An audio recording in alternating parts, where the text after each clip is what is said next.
Good afternoon, ladies and gentlemen.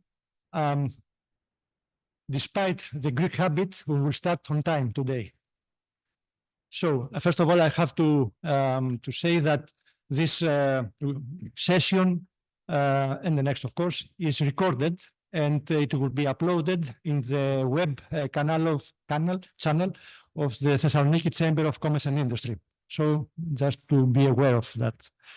So, good afternoon. My name is Giannis Patsiavos. I represent the Greek-German Chamber of Commerce and Industry and the Greek Asian Business Council. From time to time, we organize this kind of informative workshops for specific markets. Today is for Asia in the first big session, and later on, we have a special session on Ivory Coast to take advantage of the presence in Thessaloniki of representatives from Ivory Coast.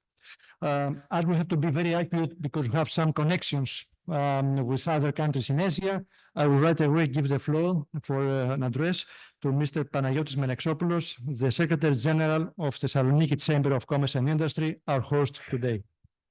Good afternoon. We would like to welcome you, hosting you here at the premises of Thessaloniki Chamber of Commerce. We welcome you to the premises of the Thessaloniki Chamber of Commerce. On behalf of the co-organizers,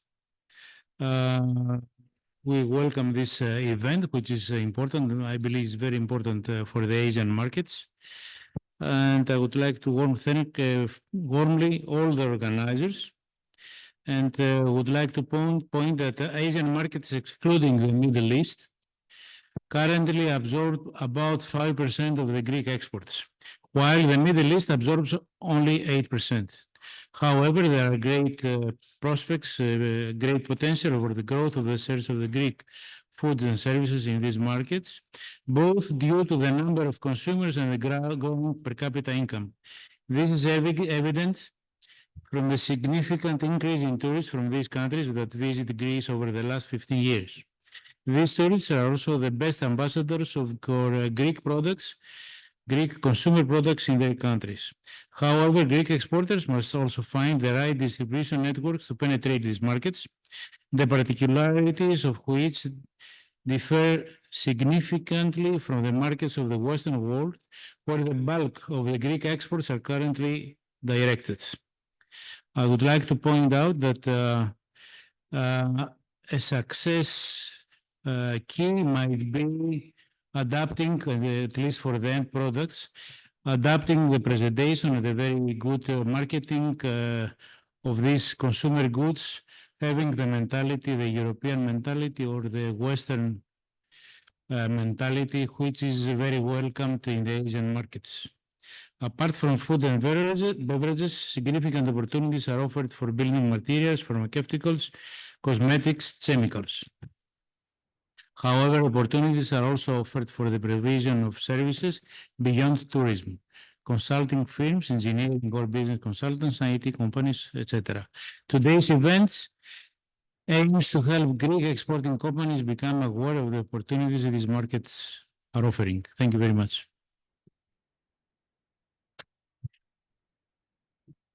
Thank you, Mr. Menexopoulos, and thanks also as well to the Chamber for hosting for another time this kind of events. Now I would like to give the floor to Mrs. Monica Nagi from the Federation of Industries of Greece to deliver the address on behalf of the Federation. Yes, thank you, Mr. Patsiavos. On the program, it was originally planned for the Director of the International Affairs Department, Dr. Katerina Dzidzinou, to come and make the address. Unfortunately, something cropped up at the last minute, so I'm taking her place. It's a pleasure to be here. Again, after only a few weeks, we were here only recently for a similar event. And as you probably realize, I'm not Greek. So as we say back in my home country, when you have a winning combination, you don't change it. And this is a winning combination. What we do as a group of co-organizers and professional organizations, we work together wonderfully with the Chamber of the Greek-German Chamber and the Chamber of Commerce and Industry of Thessaloniki, the Greek Exporters Association, and with various other large organizations, both in Greece and internationally. And that's where I want to focus. I want to give you just a very brief glimpse of what our International Affairs Department does at the Federation of Industries of Greece. We are members of the Enterprise Europe Network, which is the world's largest support network for innovative SMEs with international ambitions. And what is wonderful to see that even in these difficult times, Greek companies are still willing to not just step outside of their borders within Europe, but look much, much further away to Asia, to Latin America, as we did at the previous event, even to the African continent, which is a big step. So we obviously want to do whatever we can to support you. And that's what the Enterprise Europe Network does. You can see we cover not just Europe, we cover many countries around the world. We have organization members across the globe. And in particular, I've highlighted the international network partners in the Asian countries, India, Japan, Korea, Singapore, Taiwan, and Vietnam so far. But the network is always growing. And so there could be other Asian countries that will be included in the future. As I said, we help businesses to grow internationally and innovate as much as possible. These are our business services and our services in general, in a nutshell, but in particular for internationalization. This presentation will be available to you, so I'm going through it very, very quickly. But just to give you an idea, we have already, along with the Greek-German Chamber, we have already done a very successful mission to Sweden last year with Greek food and beverage producers, meeting Swedish buyers. And also more recently, we did a B2B matchmaking event during the Forward Green exhibition here in Thessaloniki for the circular economy, which was a very good event. And these are our upcoming events. We will have a B2B matchmaking event during the Thessaloniki International Fair in September. And then at the beginning of November, we will have a similar B2B for the food and drinks at Detrop exhibition. So that's it from me. Thank you very much for your attention. Looking forward to hearing your opinions and your questions as we go through the rest of the event. Thank you very much.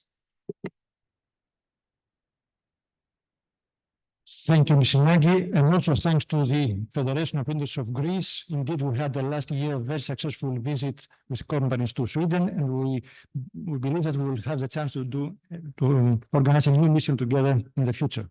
Now, I'd like to give the floor for an address to Mr. George Zagliverinos, the Secretary General of the Greek Exporters Association.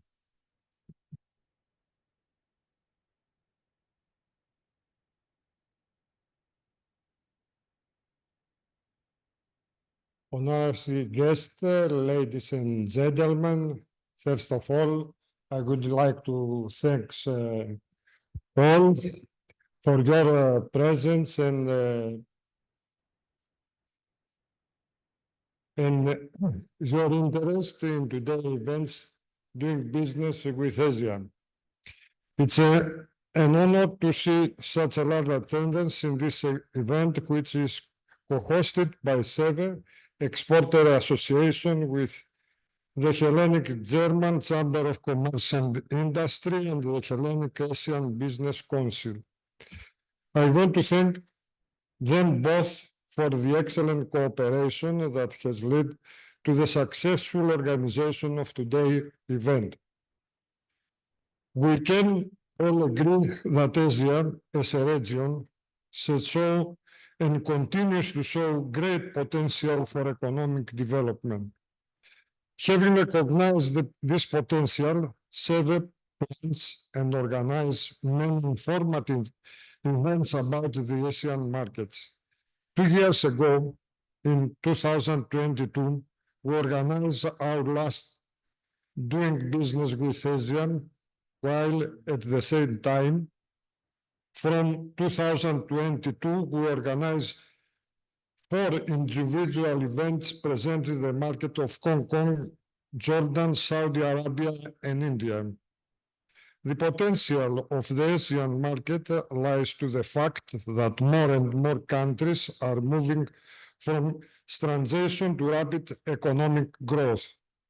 Between 1960 and 1999, the whole world observed the miracle of the 4 Asian tigers, namely South Korea, Singapore, Hong Kong, and Taiwan, which achieve consistently great economic growth rates.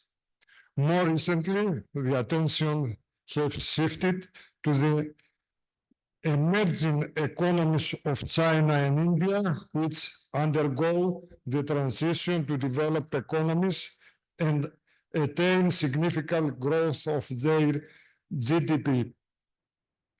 As with the Asian tigers, trade play a significant role in the economic development of China and India, and make no mistake, this will apply to many more countries.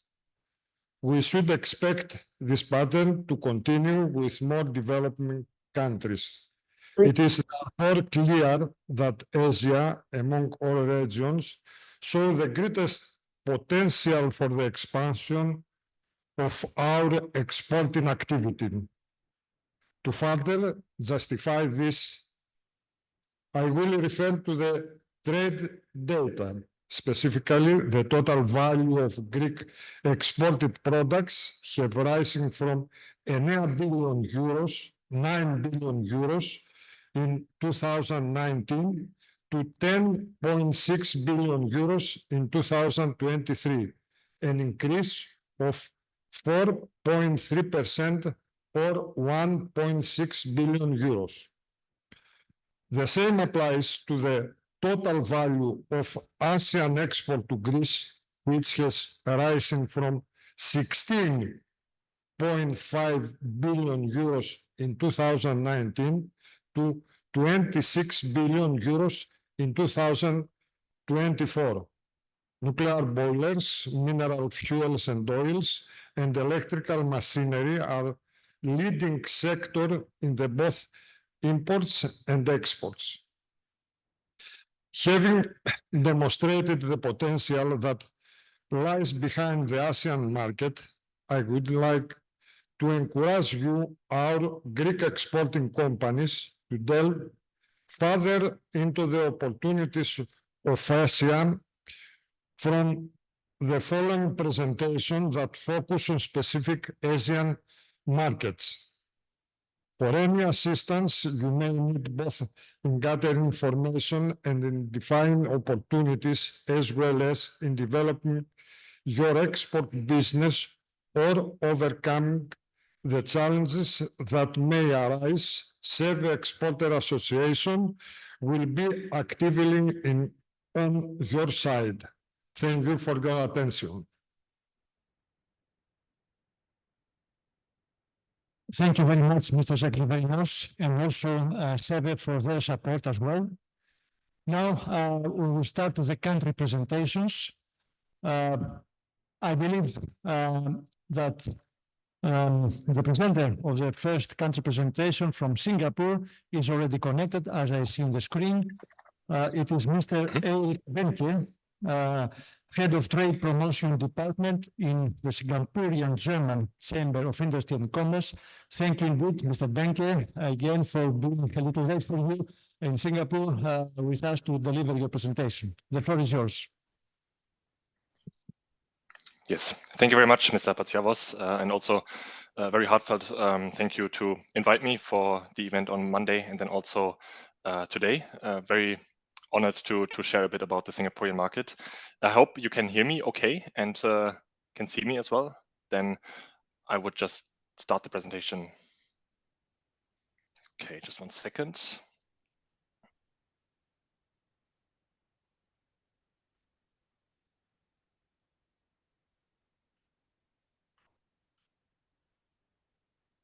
Okay. You can see my slides, right?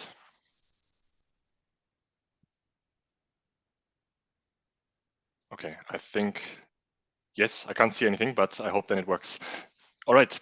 Yeah, so a very good afternoon to everyone. Thank you very much for your interest in the ASEAN region, which is of course a very exciting region, and I think you will have some very insightful presentations also after me on very interesting and exciting markets.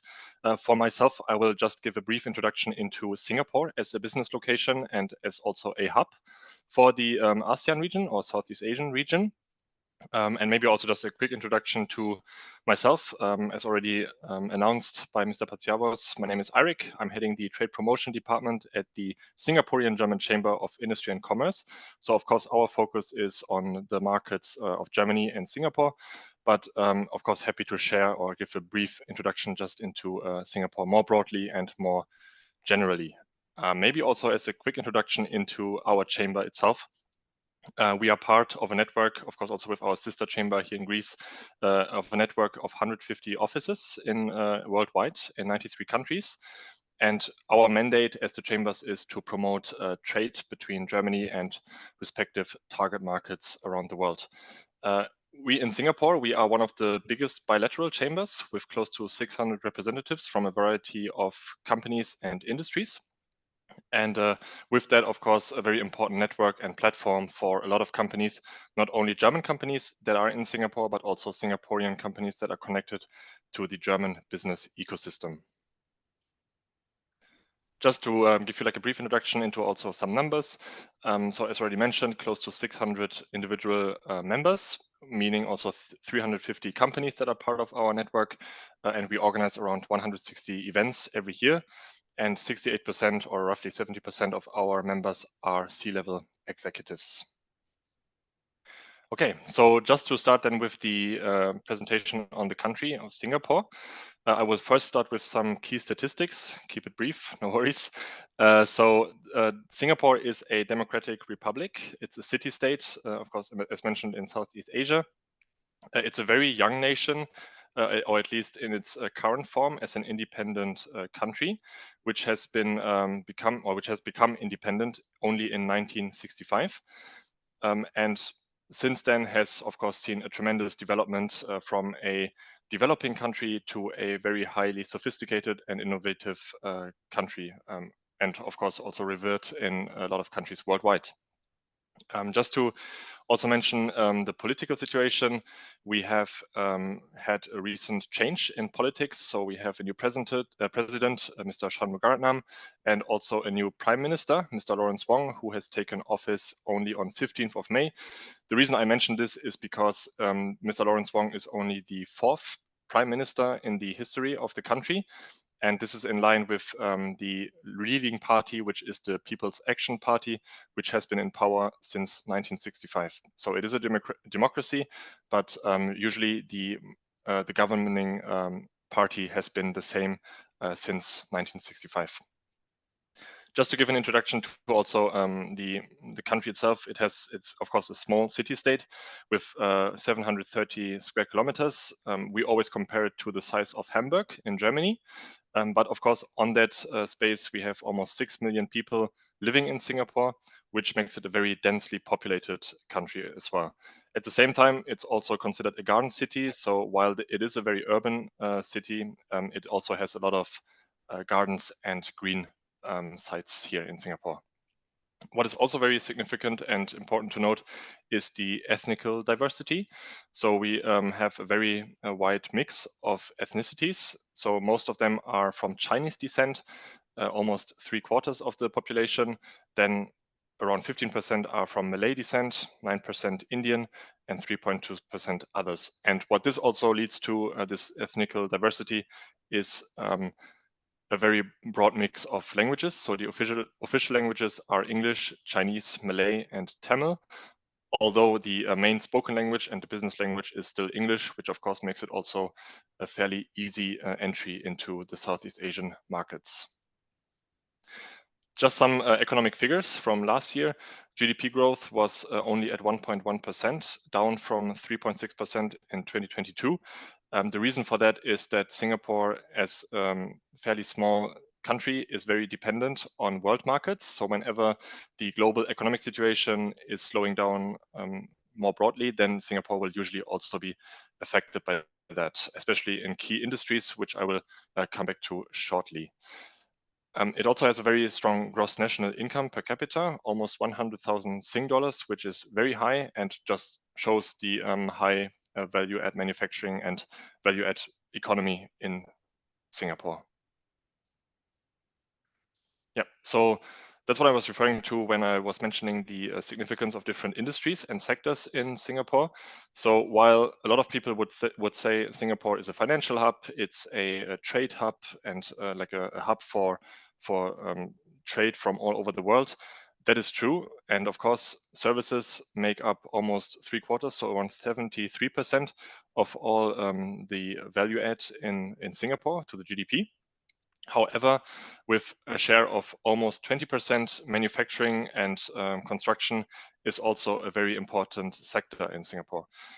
So manufacturing, what does that refer to? Mostly electrical products, petrochemicals and other chemicals, as well as the pharmaceutical industry. So these three sectors specifically are very strong in Singapore and are also being fostered and are being developed more and more in Singapore, because the strategy of the country is also to maintain this share of 20% of the GDP to the manufacturing sector.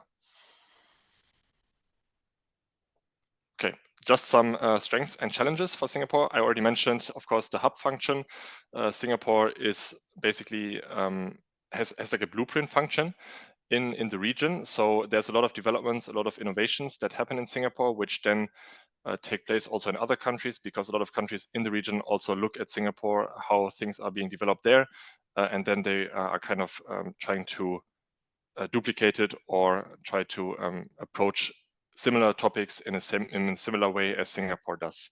The English language, of course, already mentioned, and because of that, also the internationality here.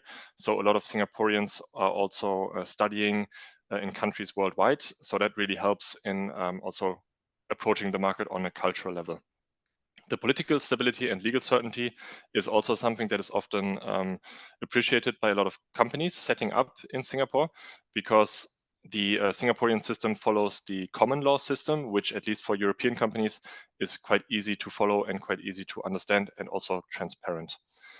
Yeah, corruption is almost non-existent, with the exception, of course, like very individual cases. And it has a continuous economic growth and an attractive tax legislation, especially for corporate tax. Challenges, also, of course, also have to be mentioned. Singapore is, as you may imagine, a very high cost location. That refers to rental for accommodation. That refers also to the availability and the cost for skilled workers. So a lot of Singaporeans are not really going into, like, for example, manufacturing sector to learn a certain skill or craft, but rather into like very high value add professions. So there's a very high competition, for example, for IT professionals, or also, like I mentioned, manufacturing professionals.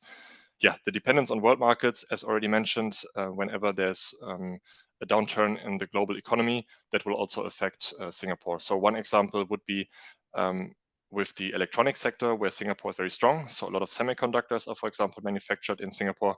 But then due to the COVID pandemic, a lot of companies worldwide stocked up and raised their inventories on semiconductors.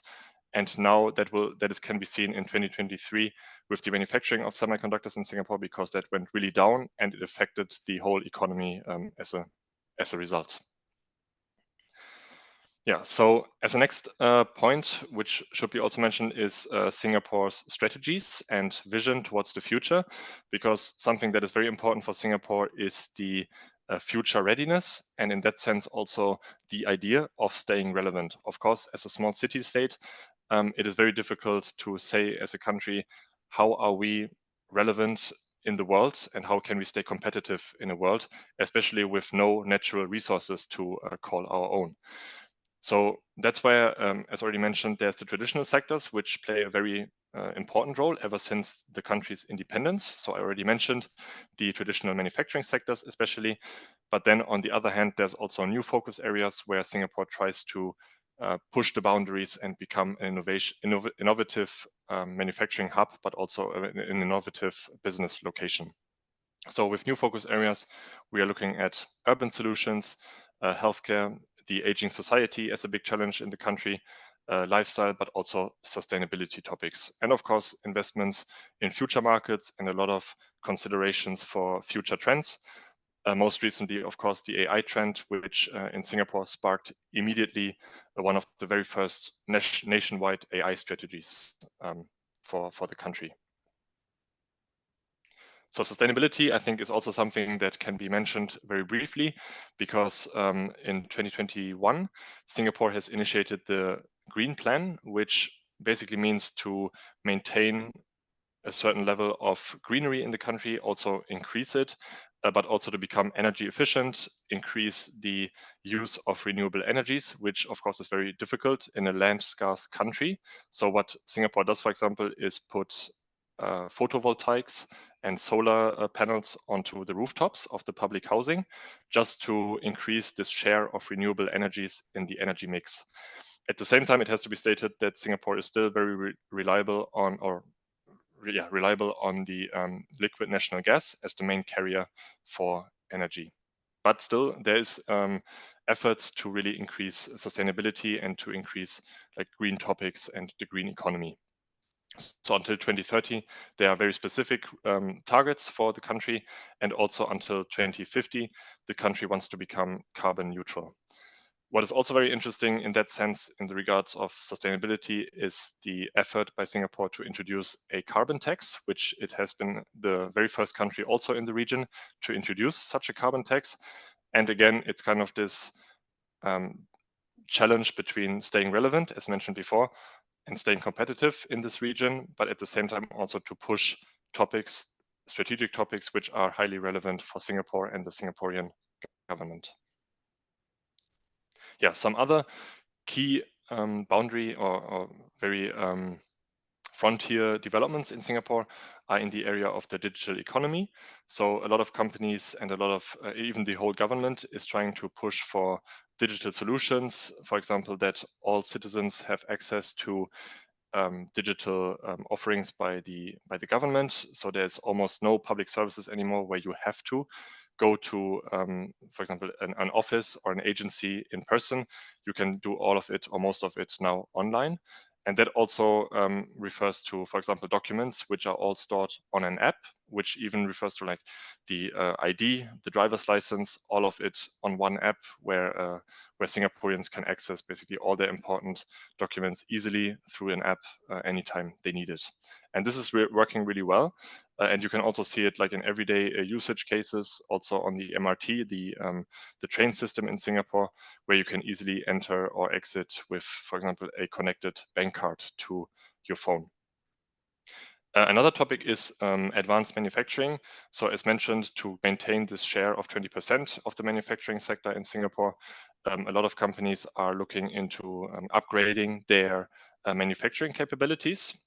So also through that, robotics, having autonomous factories, sometimes even all the way to lights out factories, so where there's no people involved at all anymore. And these concepts is all what Singapore is developing and also looking into, especially when it comes to also collaboration with international partners and other companies from other countries.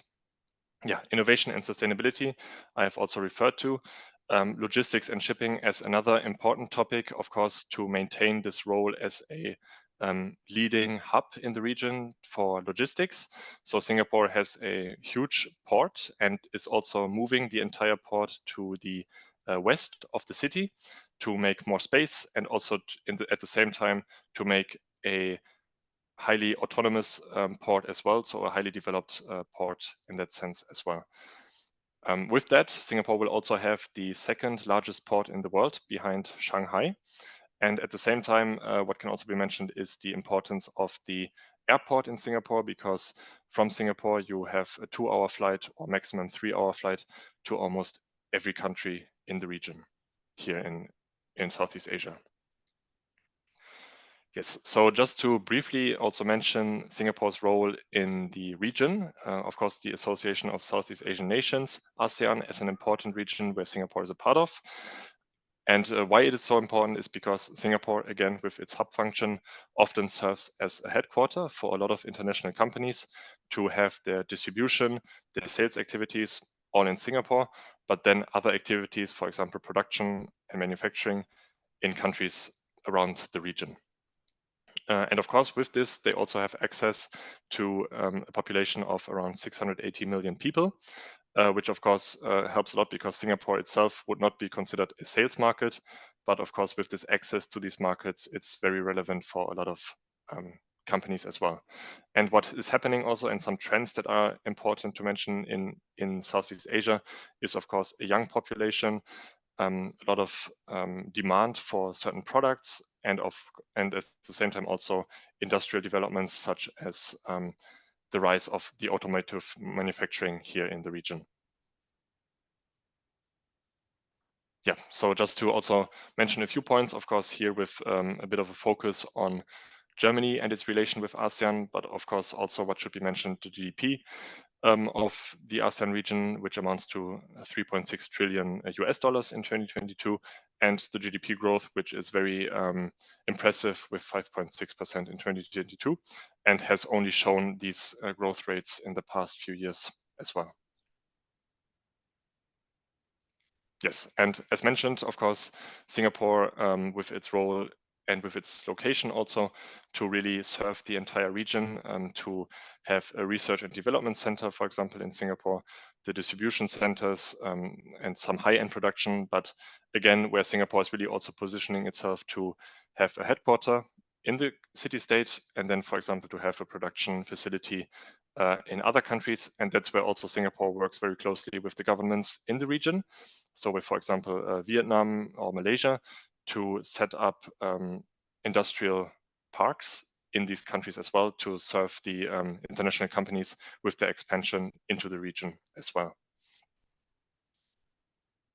Okay, and that was a very brief introduction into Singapore, and I hope it was helpful and insightful. Of course, if you have any questions, here's my email address, so feel free to drop me an email as well. And yeah, with that, thank you very much again, and wishing everyone a successful and insightful event today. Thank you.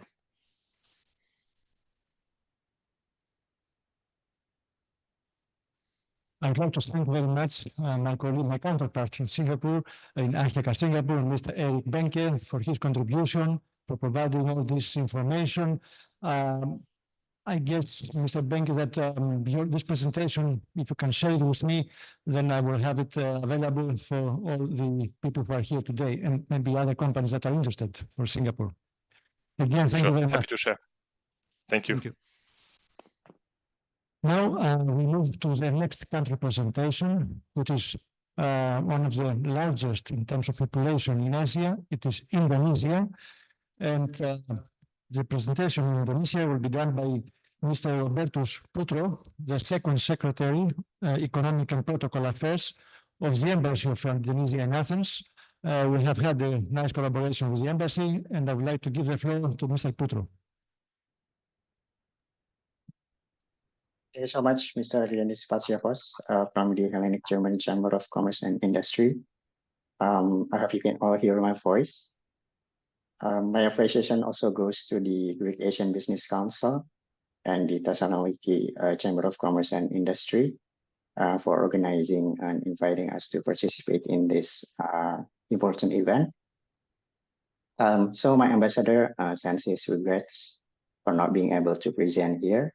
So I will present on his behalf. I'm very honored to be here between you all, honorable participants. Good afternoon to you all. And let me just start my presentation by sharing my screen.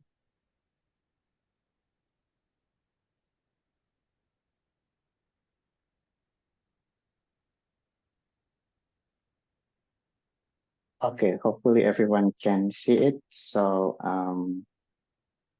today we'll be talking about Indonesia, the future of Indonesian markets, and our vision, our aspiration to become a modern and advanced country. So first, a little bit about Indonesia. It is the largest economy in Southeast Asia with stable economic growth. It is currently the world's 60th largest economy with 1.5 trillion of US dollars of GDP. It is the only member of G20 from Southeast Asia. In 2023, it is recorded growth is more than 5%, among the highest in G20.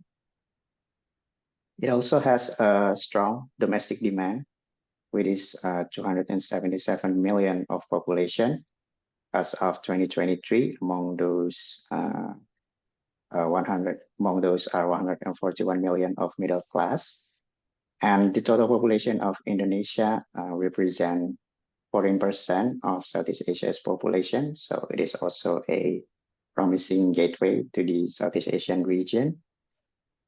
It has, among those population, it has young and tech-savvy populations. About 2/3 of the population are in working age, with the average age below 30-year-old. And this demographic bonus will continue up to 2050. We have 212 million and growing of internet users, with 77% internet penetration across all countries. Among 60% of 170 million of Indonesian populations are also active social media users. Lastly, it is a resource-rich country with thriving downstream industries. Indonesia is now focusing on downstream industry to add value of its natural resources. To achieve this, it is estimated that we will require about 445 billion US dollars of investment across all sectors, mineral, coal, oil, gas, plantation, forestry, etc. And we also, to support this ambition, we also have established 20 special economic zones, free trade zones, and also more than 100 industrial estates. These are some of the industry sectors that we are focusing right now. Firstly, it's automotive, specifically electric vehicle. Indonesia is currently the main automotive market and producers in the region. By 2030, we will account for 45% of global supply of nickel. In the textile industry, we are also one of the largest market in Southeast Asia, with 22 billion of total revenue in 2023. It has the highest textile consumption growth, with more than 9% of growth since 2016. In the food and beverages sectors, Indonesia covers about 30% of F&B market in Southeast Asia, with more than 12% of growth in the markets. So one of the key growth factors is the shifting behaviors of its consumers to they prefer a more modern package and higher quality food. And this was also supported by the fact that its middle income classes in Indonesia is also growing, and we have an abundant agricultural productions. So in the chemical sectors, Indonesia's basic chemical market was valued at 17.6 billion US dollars. It is projected to reach more than 35 billion US dollars by 2030. Indonesia also is growing in the electronics sectors. The consumer of electronics market is experiencing rapid growth, with market revenue up to 25.4 billion US dollars in 2024. And Indonesia also well known for its tourism. It has been bouncing back from the pandemic to 11 million visitors in 2023. Before the pandemic, international tourist arrival even doubled between the periods between 2012 and 2019. And now its tourism GDP is expected to grow at more than 6% from 2018 to 2028, with the number is currently projected to be 35 billion US dollars. Lastly, Indonesia also expediting new and renewable energy investment to achieve its goal of becoming a carbon neutral country by 2060. And to achieve this, we would require about $50 billion of investment in the renewable energy sector.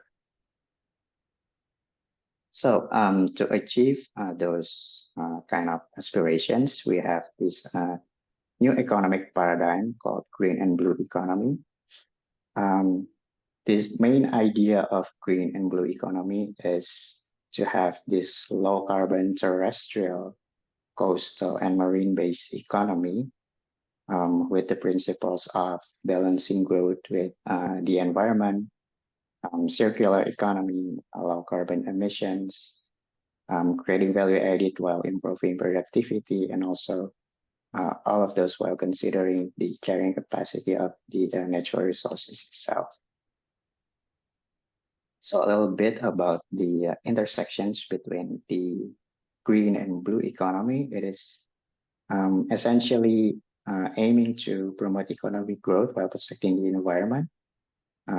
It incorporates strategies to implement the concept of green economy, which is low carbon and sustainable economy through sustainable production and consumption, both on land and on sea. So this green and blue economy is included in the framework of Indonesia's economic transformation to achieve the vision of Indonesia Emas 2045. This literally translates to Golden Indonesia. So in this vision, we have this economic strategy plan. There are 6 of them. We are aiming to improve human resource, productivity, digital transformation, domestic economy, capital city relocation, and of course, green economy, which once again refers to an economic development model to support sustainable development with a focus on greener investment and capital accumulation.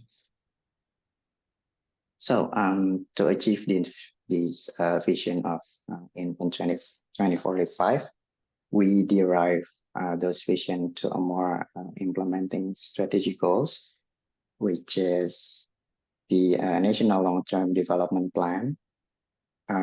Some of the main goals of the development plans are as follows. We are aiming to improve per capita income, decrease poverty, increase leadership and influence in the international world, improve human resources, and also reduce emission toward net zero emission. And so by achieving all that, what benefits will Indonesia gain? Of course, reduce emissions, reaching net zero emissions, GDP growth, higher income, additional green jobs, and also the benefits for the environment itself, such as more protection for the forests, more forest and mangrove coverage, ecosystem restoration, saved life from reduced air pollution, and also boosted climate resilience across the country. So we still face a few more challenges to achieve this development plan.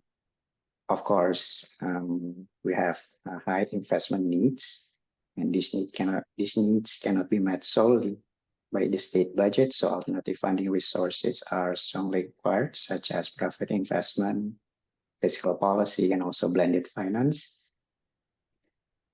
there's also a risk of stranded assets. So in the process of transitions, it needs to be carefully planned, including how to manage the early retirement of the so-called existing brown assets and minimize the risk of becoming stranded assets.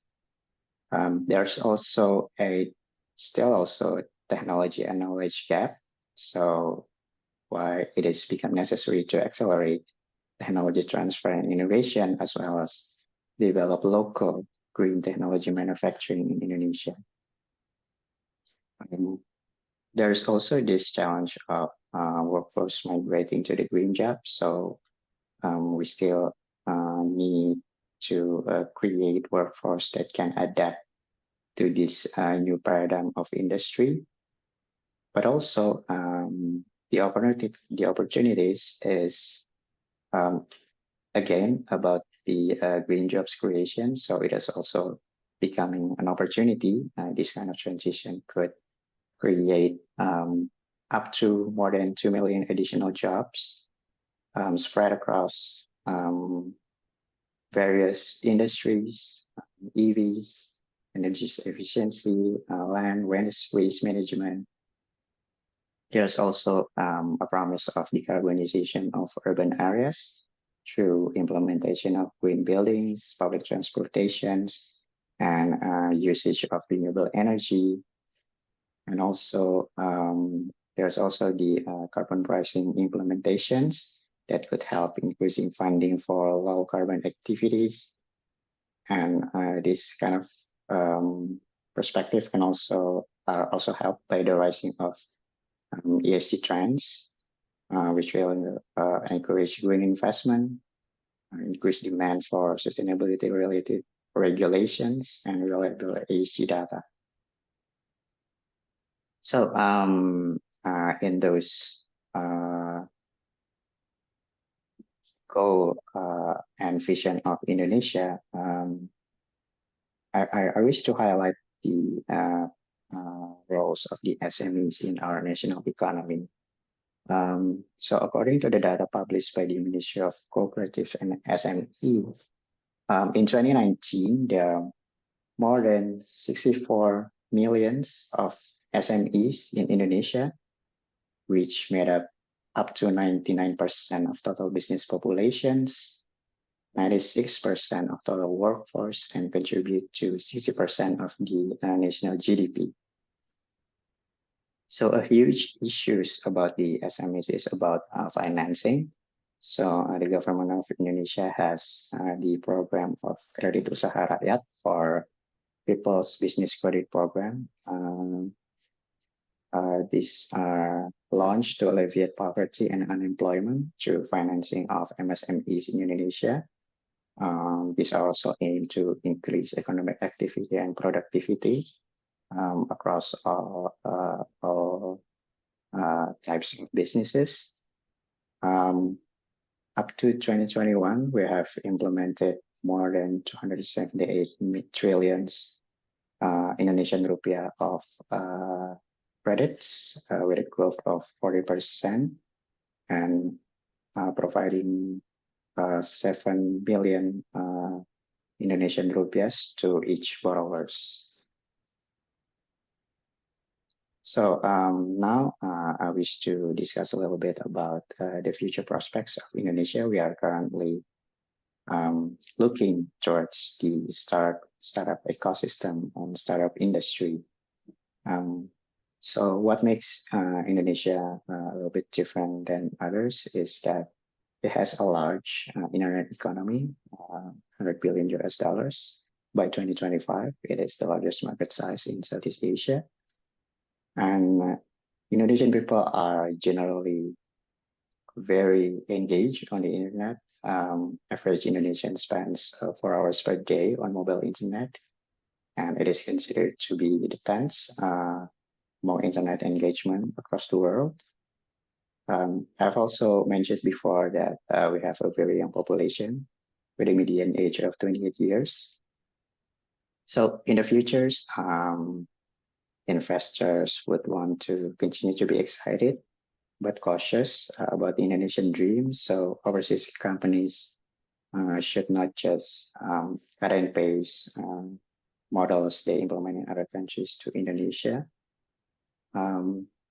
Investors should have a vision to become integrated into the local ecosystem to be succeeding. So in the future, collaboration with incumbents will also increase. So instead of fighting head on head, it is more promising to collaborate with existing players in the country. And in the future, regulations will also stabilize.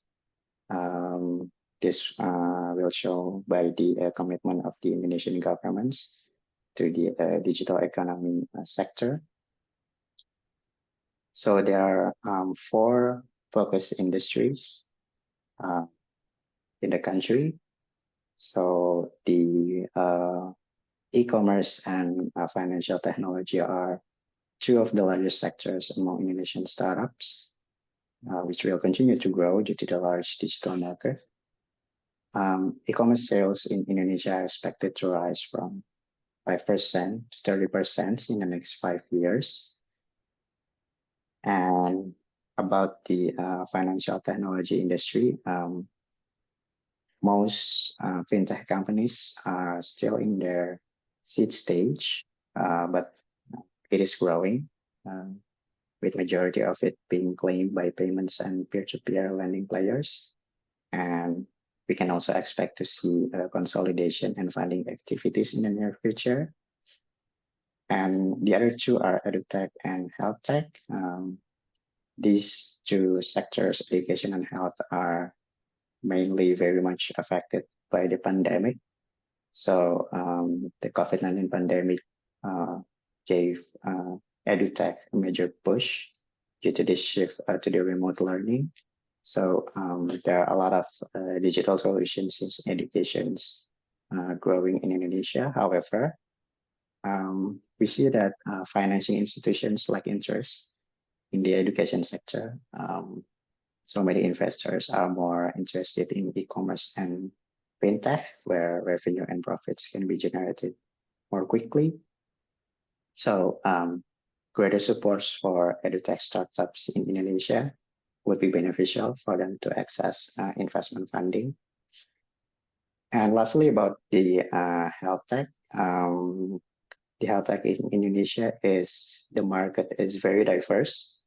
It could be healthcare providers, or it could be individuals who seeks to access health services. So this would require a different marketing approach between providers and individuals. And also, health is a sensitive area, so startups would need to navigate health regulations to be able to succeed in the health tech industry in Indonesia. So after discussing all of that, let me just give a briefing to you about the program we have here in the embassy called the Indonesian Hellenic Business Forum. It is an open forum for Indonesian and Greek businesses to facilitate the interests of all parties involved. And we are aiming to open new businesses or investment opportunity in an open-ended way. And we are also aiming to identify new potential for collaborations. This IHBF is initiated, I think, last year in 2023. We already have 5 IHBF. Historically, we have 3 IHBF per year. So this forum, we aim this forum to initiate new connection among the members, and members with similar interests will have an opportunity to collaborate based on the connection that has been built. And this kind of collaboration could be implemented further into a cooperation projects.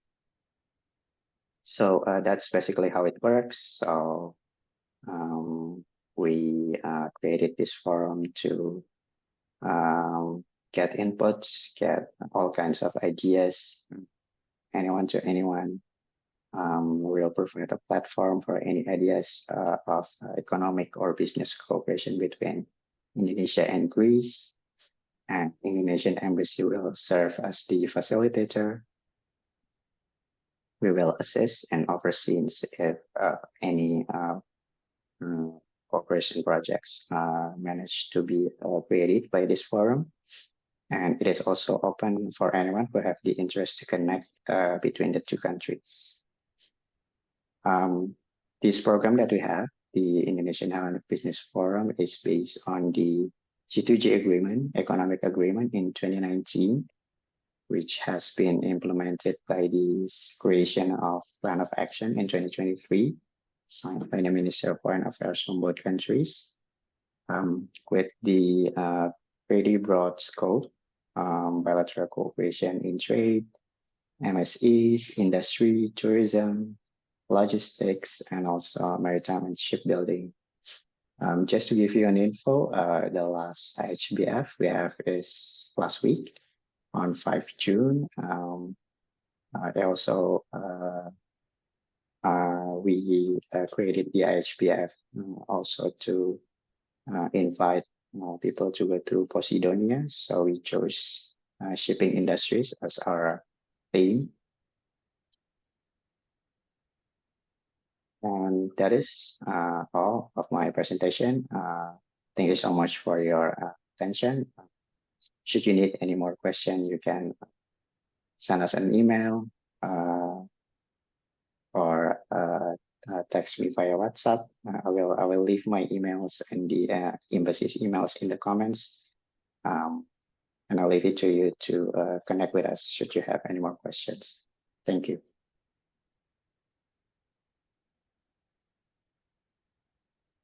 Thank you very much, Mr. Putro. If you could kindly share with us this presentation to be available for all interested parties.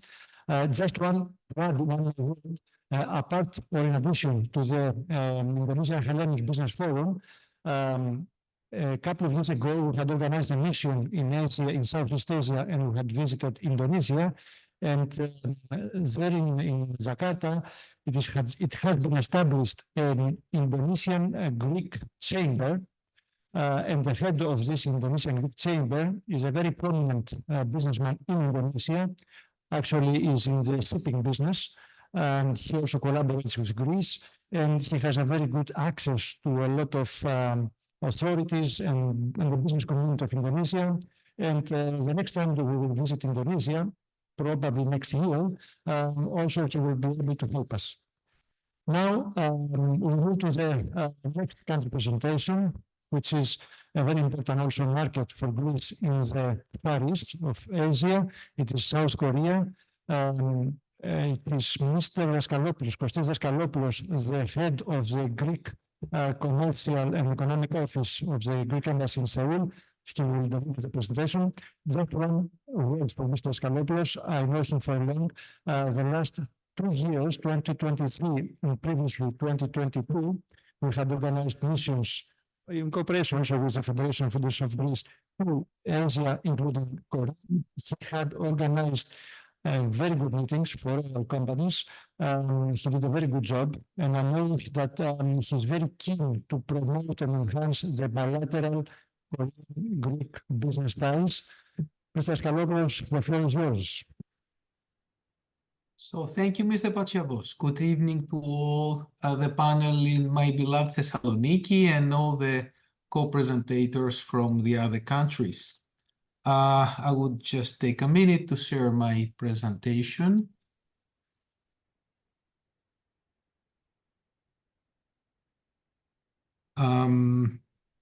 Today's opportunity is for our side at the embassy, an opportunity to introduce to the Greek entrepreneurs the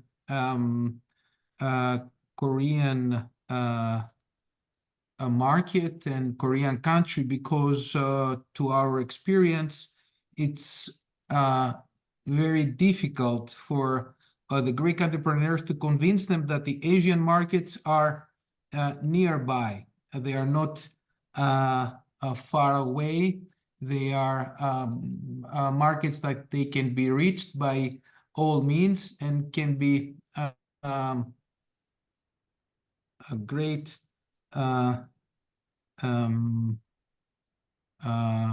opportunity to expand their markets and not being concentrated, as we know, in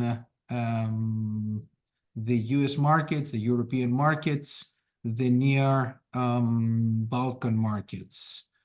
I understand there is some issue here. I don't really find my way here very easily. Anyway, just need some little more time.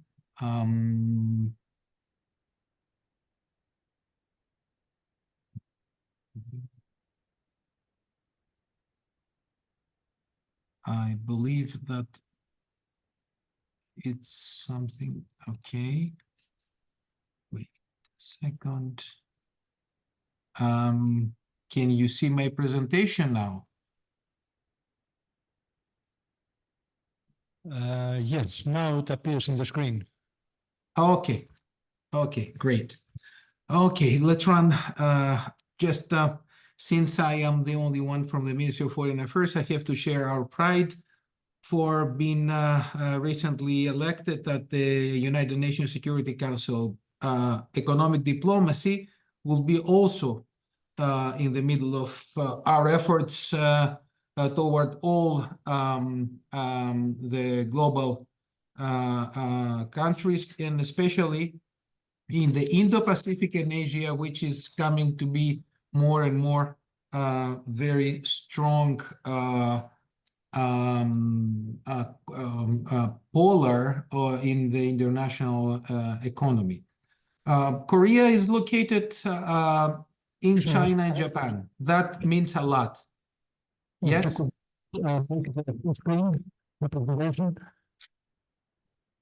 I'm sorry, I cannot hear you.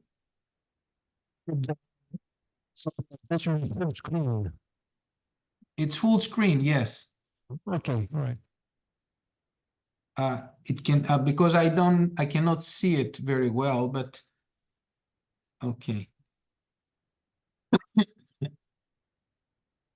So the fact that Korea, I was mentioning, is located between China and Japan means a lot, means exactly the fact that Korea had the opportunity to promote its development within the constraints of these two countries, which now we're talking about the largest country, the largest economy practically all over the world, and with the geopolitical constraints that this includes.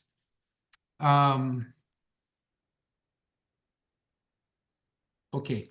The Silk Road that is for Greece, it was a task that has been also initiated the late years with China, includes also Korea, which Korea is also started to be part of this Silk Road since 1390.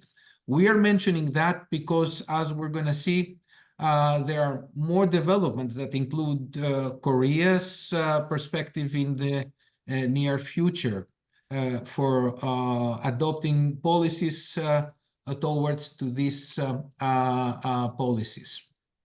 Korea has initiated its culture, been active and been innovative from early start ages.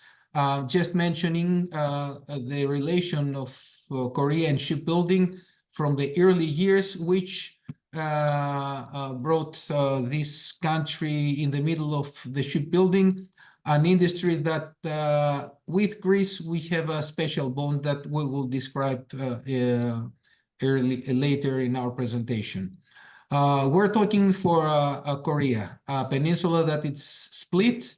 We all know that the Korean War has created two countries in the peninsula, and this Korean War had brought 10,000 Greek soldiers in fighting for freedom for this country. 220 Greek soldiers lost their lives on the battlefields of Korea, and this signifies the great bond that Korea and Greece have for South Korea. This bond is always present. We see this in every engagement we have, political, economical, cultural, all the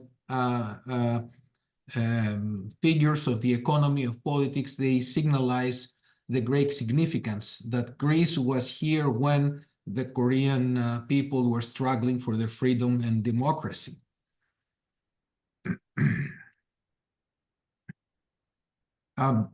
Today's presentation, all countries are included and are,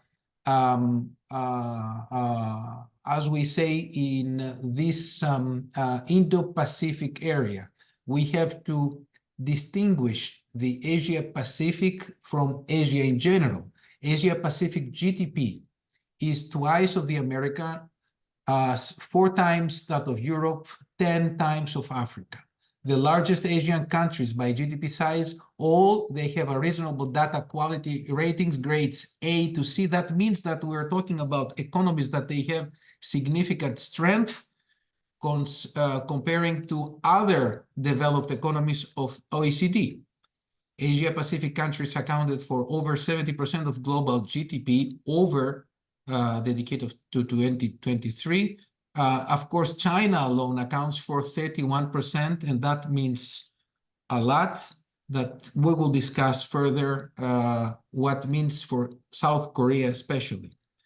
GDP per capita is growing much faster in Asia than in other regions, and the Asian population is greater than of Africa and Americans, and we're talking about a great market, a market that also brings the middle class in consumption, in creating distinguished consumption in products that they are of a great interest of the European economies.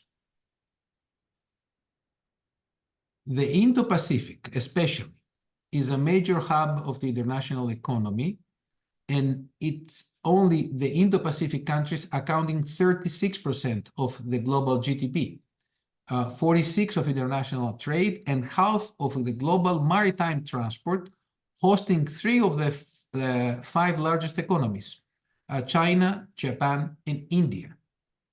It's an engine for growth, and this region is the heart of international trade, as the maritime trade is concentrated here. That's why European Union and USA, they are focusing especially in securing these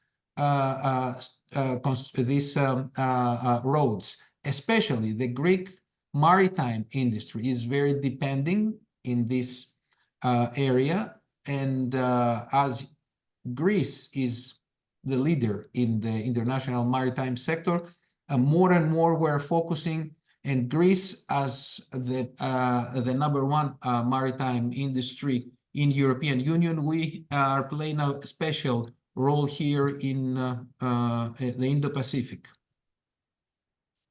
Today, South Korea, besides known as the land of Samsung and the land of metaverse, is the 10th largest economy. We are talking about $1.5 trillion GDP and 46,000 now, while in 2012 it was $36,000. A significant economy, a significant power of consumption. The total population is 51 million people, but this is the main problem that Korea faces towards the future. In order to sustain its growth, its GDP growth, it has to solve the issue of low fertility. That's why for the first time, Korea is adopting measures for a special visa for foreigners in order to attract workers from mainly Asian countries in the industry sectors of great need, such as maritime sector, shipbuilding, semiconductors, solar panels. The Korea is a very highly organized country with great cities, with urban population that consumes now a lot of the products that European Union exports, and of course it's also of Greece's interest. Besides Seoul, Busan, Incheon, Daejeon, Ulsan are big cities, very well organized cities. Foreign nationals that they are have a residence in Korea are Chinese, Vietnamese, Thai, and other US originated, meaning that the Korean Americans are one big portion of this country. We are going to talk about that later.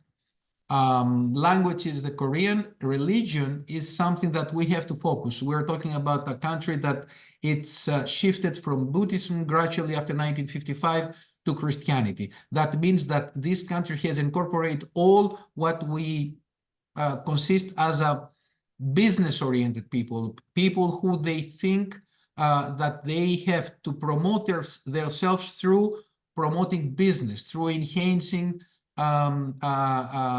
economic relations with other countries. Therefore, they are very extroverted. They are oriented to meet other people, other countries, and other business people.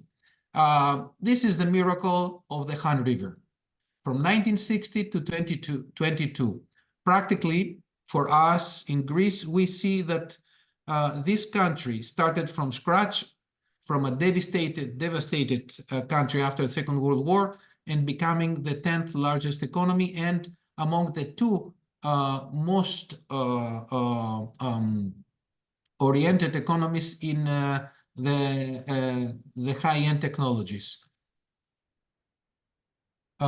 Just to have an idea about the measures, it's a country that is just 99,000 square kilometers surface, comparing to the other big players in the large economies.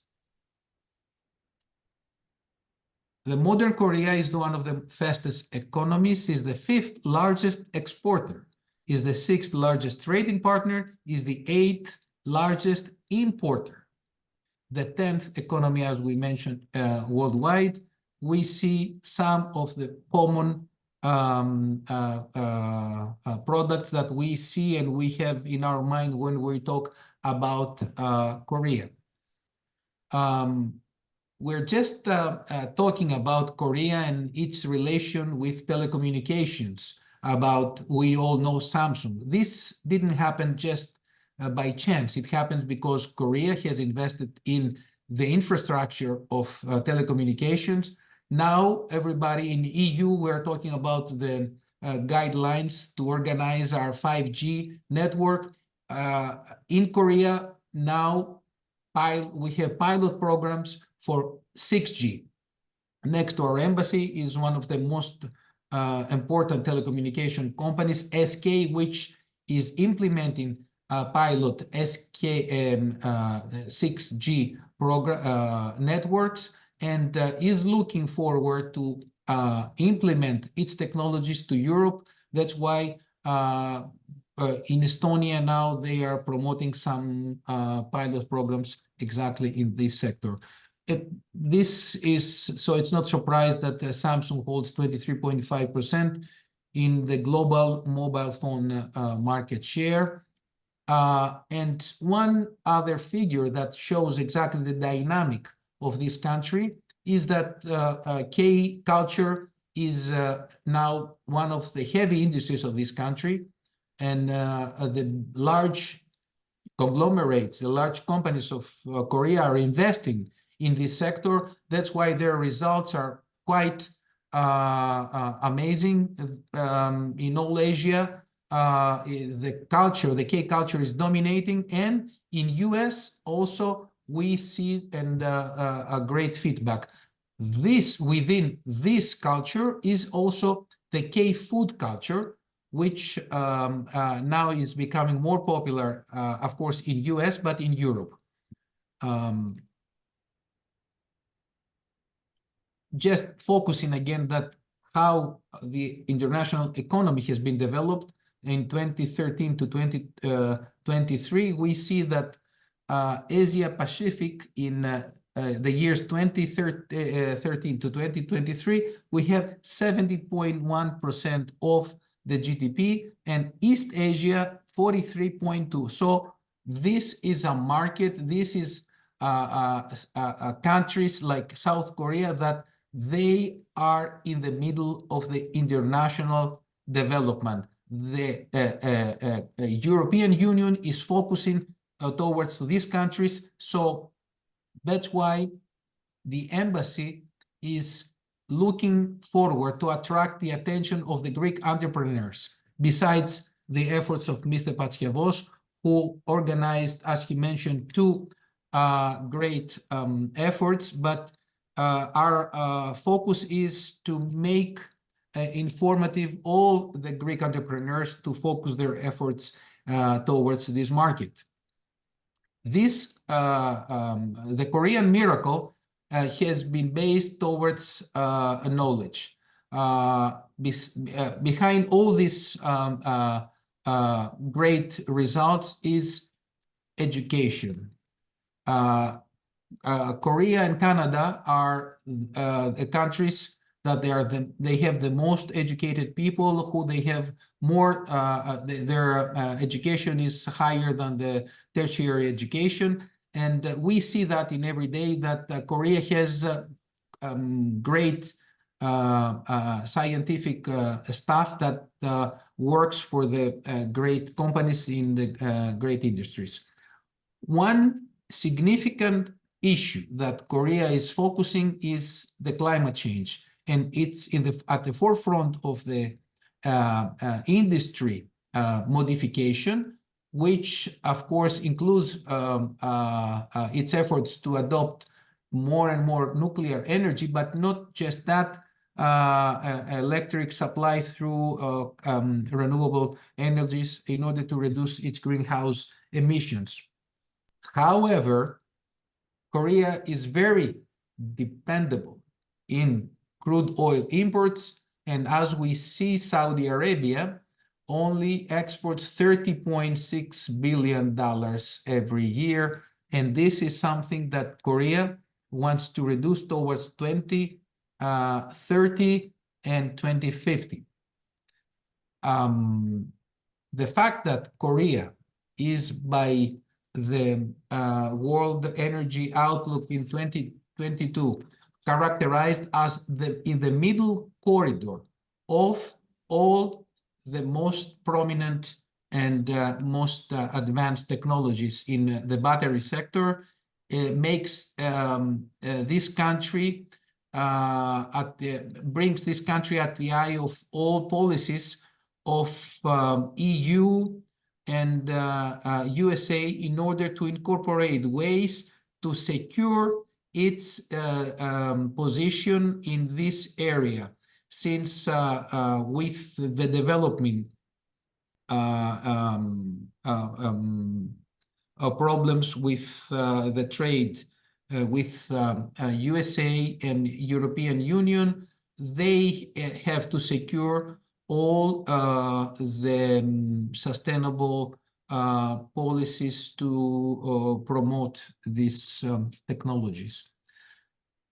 Catching up with the slide that you have seen at the beginning with the Silk Road, just yesterday it has been announced by the Korean government that Korea is boosting its new policy, the Korea Central Asia K-Silk Road Initiative. This strategy is focusing into promoting partnerships with South Korea and Central Asian nations for energy sustainability, for gas, chemicals, shipbuilding, textiles, and all the high-end technologies. It's a very big initiative. Korea now is bringing itself in the middle of all these initiatives that the United States, through through the other organizations, ASEAN, the Six Alliance, the Alliance of Six, and with Australia. So now Korea is taking the lead towards this initiative, which we're going to follow, and we will try to focus further. Talking about the bilateral trade, so far it's not quite visible, the presence of Greek products by all means here in Korea. Just some significant numbers. The all over exports, excluding oil, is just about $200 million. And while the overall import value of Korea is $600 billion, the import value in 2023. Just by saying that, it's by all means that we have to do a lot.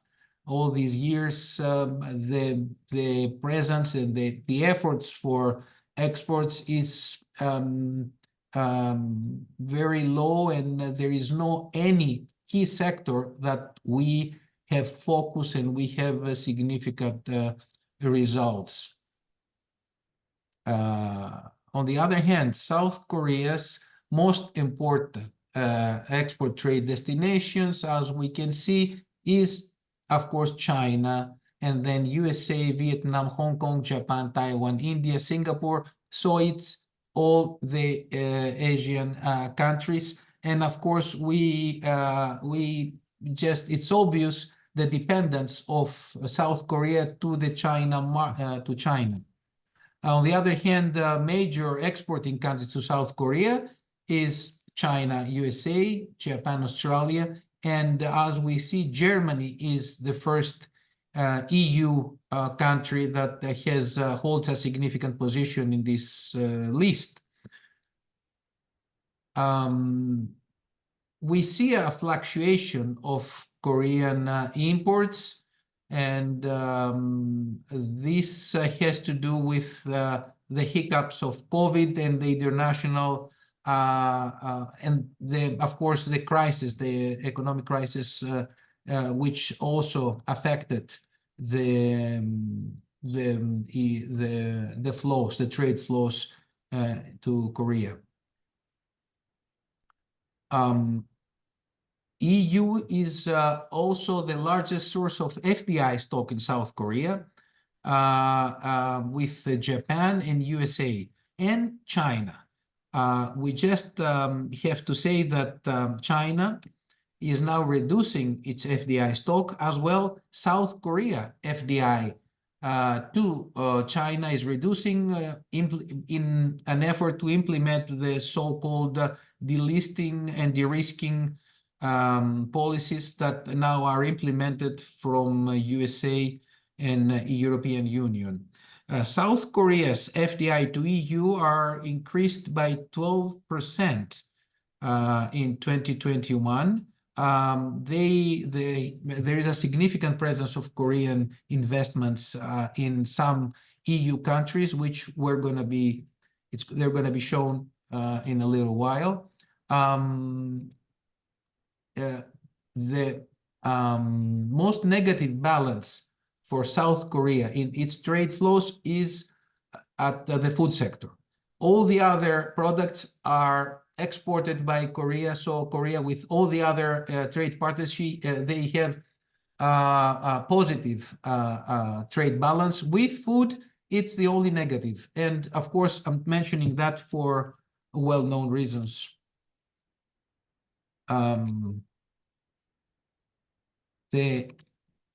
Just want to mention that we have to highlight one thing. As you can see, all years, the Greek import to South Korea, the #1 export item, if we can characterize that, are ships. This is our great bond. The Greek ship owners, they trust the Korean shipyards to construct their ships, and this bond is by all means the most important economic sector that Greece and Korea is holding. from 1972, we have a relation when the Hyundai Heavy Industries shipyards have been founded because Yorgos Livanos ordered 2 tankers and actually 3 tankers when he left from the Japanese shipyards, and from then another bond has been the liaison for us and Korea. The number one orders that now are in place towards from Greek ship owners towards to the Korean shipyards are the LNG carriers. We're talking about a big effort to overcome the need in the next years for LNG gas transportation, which is going to hold as a virtual pipeline the sustainability of all European economies and US economy as well. So it's a significant effort that the global economy is looking to overcome. Just some thoughts about how Korea sees its trade with EU. After the implementation of the free trade agreement, Korea has seen its positive trade balance with EU to be overturned to negative. This is an issue that now Korea is posing in our negotiations because Korea believes that there is some kind of protectionist or not competitive markets, European markets for hair. Just want to focus at these slides. We can see Germany, France, United Kingdom, Italy having positive trade flows towards Korea, but the Czech Republic, Hungary, Slovakia, Poland, which are the most great partners of Korea as they are FDIs there, they are the most flows of FDIs from Korea to European Union are in these 4 countries. We see a negative trade flows for these EU countries. This is significant in order to be aware that when we are promoting these investments, FDIs, we have to secure some, as we say, the interest of the overall economic framework. Korea's top 20 export items to EU are ships because of Greece, automobiles, LCD sensors, automobile parts, and the byproducts of petroleum. As we can see, automobile parts, synthetic resins, pharmaceuticals, batteries are at the top Korea's exports to EU, and we see that all these years these products going higher. We see a drop of this, the drop of some products as LCD sensors because China is exporting more in this sector to EU, and this is something that it concerns EU. That's why now there are policies that they might be in place in order to overcome this development. Korea's top 20 import items are automobiles, which, the German brands are very popular, and of course, semiconductor manufacturing equipment, pharmaceuticals. We have to mention that in this sector, we have a kind of significant exports of 3 million euros per year. Korea's import from EU also are automobile, semiconductor, pharmaceuticals, crude oil is dropping, aircraft parts are dropping. I have to mention that talking about aircrafts, the Korea defense industry is now more and more strong, is the 4th in the world and with Poland, Czech Republic, now have very, very strong investments. Some of the Korean defense companies, they have invested in these countries. So we will see the presence of these defense products more and more in the EU market. And I have to just bring to your attention that Korea is very now worried about the sustainability and its position in the overall geopolitical, economical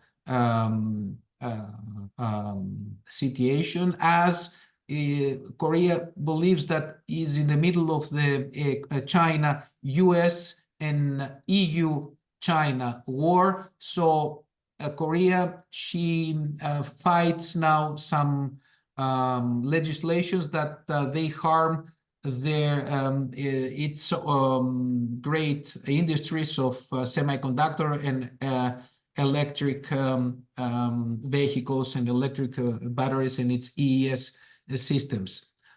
This, of course, it's a problem that we are trying to face in collaboration with our partners in EU, and we have to say that Korea feels comfortable with EU and with Greece in order to overcome these problems, and that's why we are sharing this interest to promote actions toward to secure the value chain activities.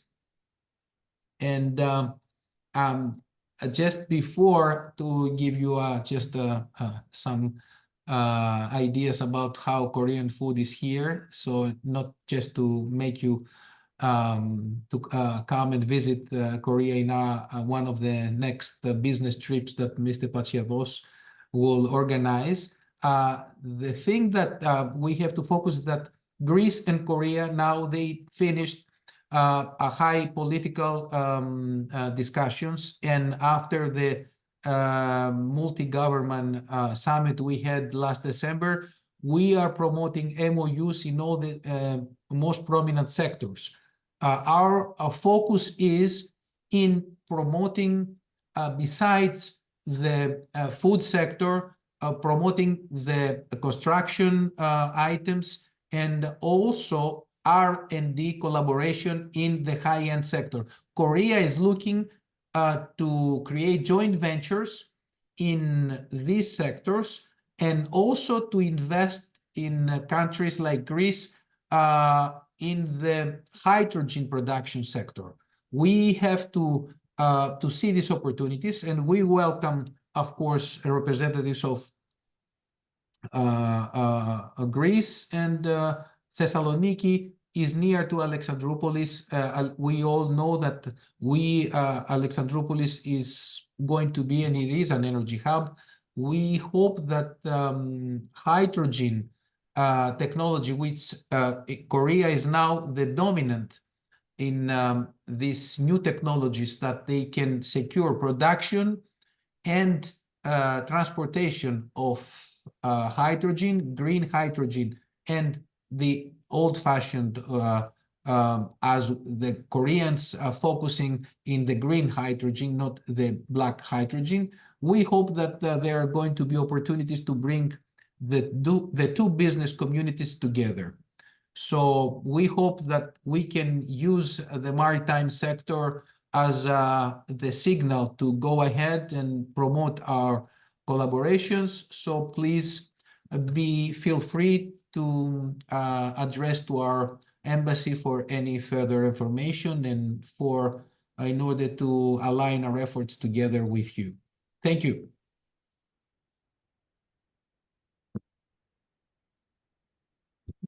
Thanks for this detailed presentation.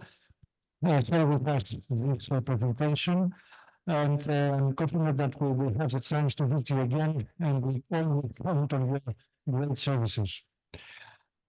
And now we move to the next panel presentation, which is from Japan.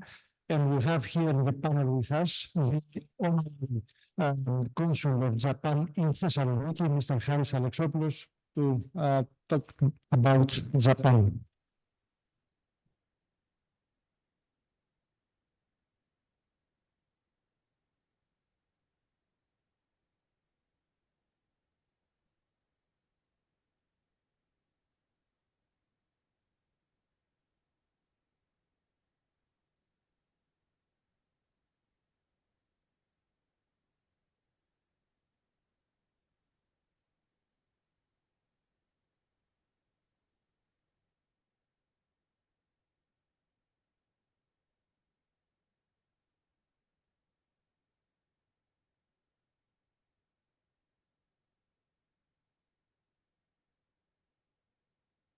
Δεν ξέρω πώς θα το κάνω αυτό. Μπορείτε να με βοηθήσετε λίγο.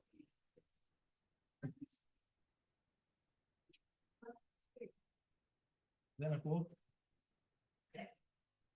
5.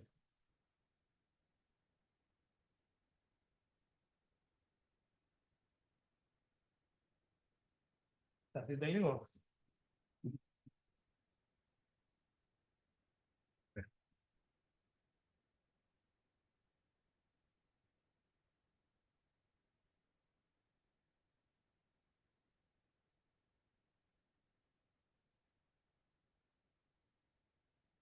First of all, I'd like to take the opportunity to thank very much the organizers of this event, the Greek-German Chamber of Commerce and Industry and the Greek-Asian Business Council, and of course to thank our excellent hosts for the hospitality, the Thessaloniki Chamber of Commerce and Industry, and of course all the participants who have been the addressees or the participants that are listening to our presentations. I have been asked by the Greek embassy, by the Japanese embassy resident in Athens to make this presentation, which is prepared by the JETRO. JETRO is the Japan External Trade Organization in West Japan, and is preparing almost every year such presentations that are not only showing some financial figures, but they outline the main key points that are focusing on the country's foreign direct investment issues. Let me start out of this presentation to give you a very small outline that considers the Japan-Greece relationships. Let's say in the last so in the years and after, up to today. Japan and Greece have relationships for 125 years. And for the last, let's say, 10 years, especially due to the COVID implications, these relationships, especially in the economic part, in the economic sector, have been stagnant. But recently, since October 2022, since there was a visit from the IDAN, which is the Association of Major Enterprises in Japan, in Athens, in a meeting that was organized by SEV, the Hellenic Federation of Enterprises, and something started to move in a very good direction. It was very important. Also, it was organized by the Greek Foreign Ministry and SEV, as I said. And the Prime Minister, Mr. Mitsotakis, also made acquaintance with the high-level representation of Kedanren. This was the initiative that made our Prime Minister, Mr. Mitsotakis, to make the visit in the previous spring, 1 year ago, to Tokyo, and to visit the Prime Minister of Japan, Mr. Fumio Kishida, and we have very a short step, but a very stable step, because you know that the Japanese people are not making big steps. They want to be very careful. They organize everything. So this was a very good step forward to initiate the Greek and the Japanese recovery of economic and cultural and traditional relations that have been, as I told you, since 125 years. This brought us to the organization of the year, establishing the year 2024 as the year for Japan and Greece for cultural and tourism relations. This year we are celebrating both countries, and this, although it seems not to be a step towards the economic, financial, and entrepreneurship relationships, this is also a signal that is something going on in a better way between the relations of the two countries. So, as I told you, I have been kindly asked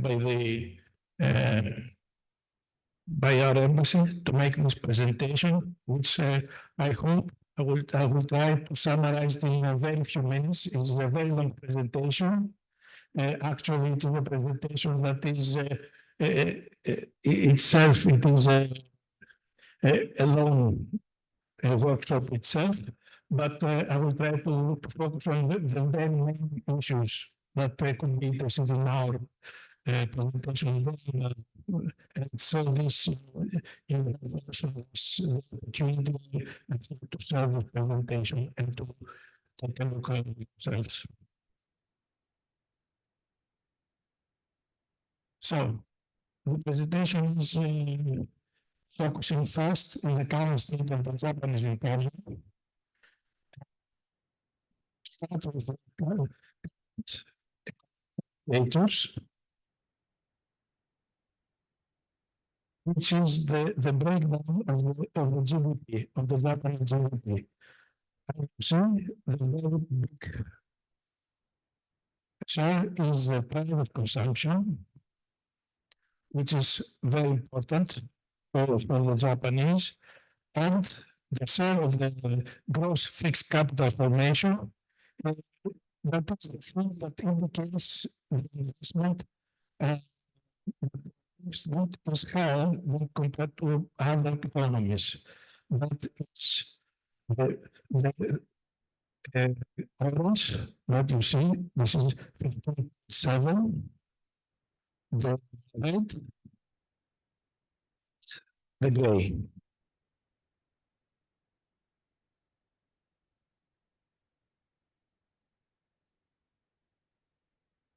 This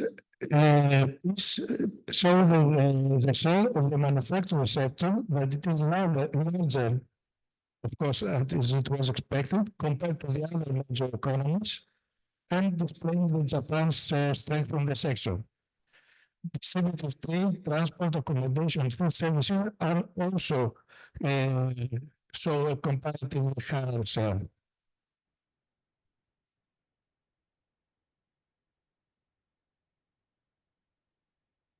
Japan, as you know, is the third big economy in the world. After the US and China, is roughly $4.25 billion. As you see these indicators, about 5% when it was made this prediction. For the years 22 to 23, actually it closed about 1.1.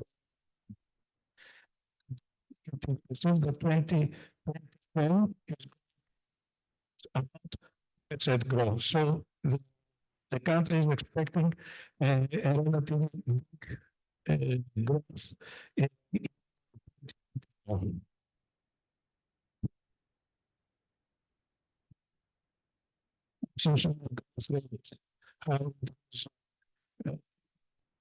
very big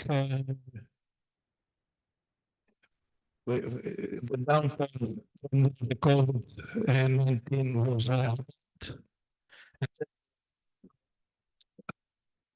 so percent.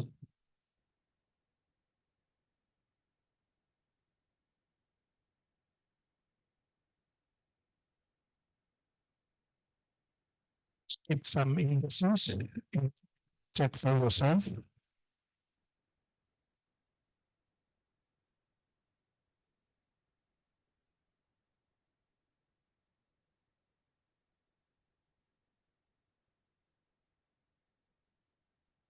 You see the domestic manufacturing trends, which is a very important issue for Japan economy. And as you see, the May 2020 overall index fell to the level of 2008 and 2009 due to the economic crisis, but it is gradually recovering. The transportation equipment industry fluctuates widely, while the food and tobacco industry is. When we say transport equipment, we mean cars. This is the gray.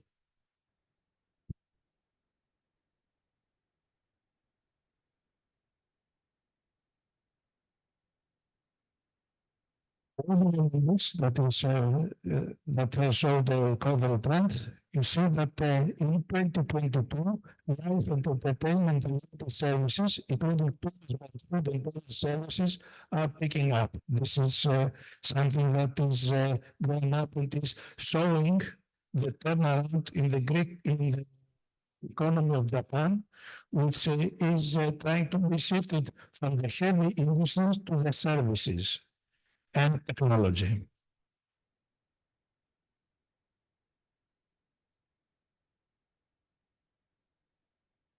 Here there are the indices. As you see, the foreign direct investment flows to Japan by region and by country. You see that the most inflows were, sorry, this one here. You see that from Asia, the major investor countries like Hong Kong, which is 13.21 billion yen. Then there is North America, Latin America, Oceania, and Europe is showing a decline in the past years.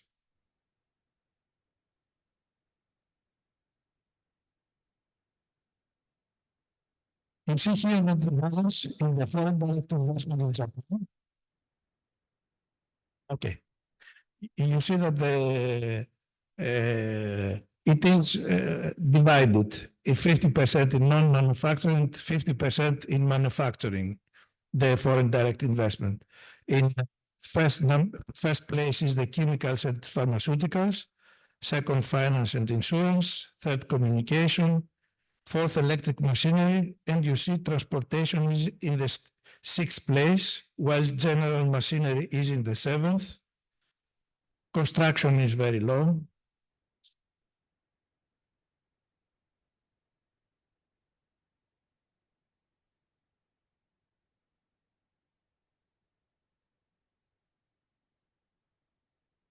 So finally, let me show you this. At the end of 2021, the foreign direct investment stock in Japan was $258 billion. That is, the number is given here in yen, but I have to convey it in dollars. So it is $258 billion. The foreign direct investment in 2021 is more than the GDP of Greece, 1.5 times almost. And the ratio to the GDP of Japan, it was 7.5%, which is considerable big.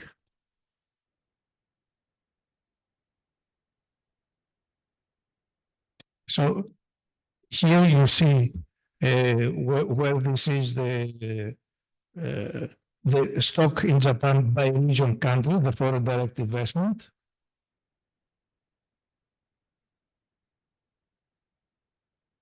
And this is by industry. As you see, in 2021, finance and insurance accounted for 40.5%. Chemicals and pharmaceuticals 12.3%, and transportation equipment 10.4%.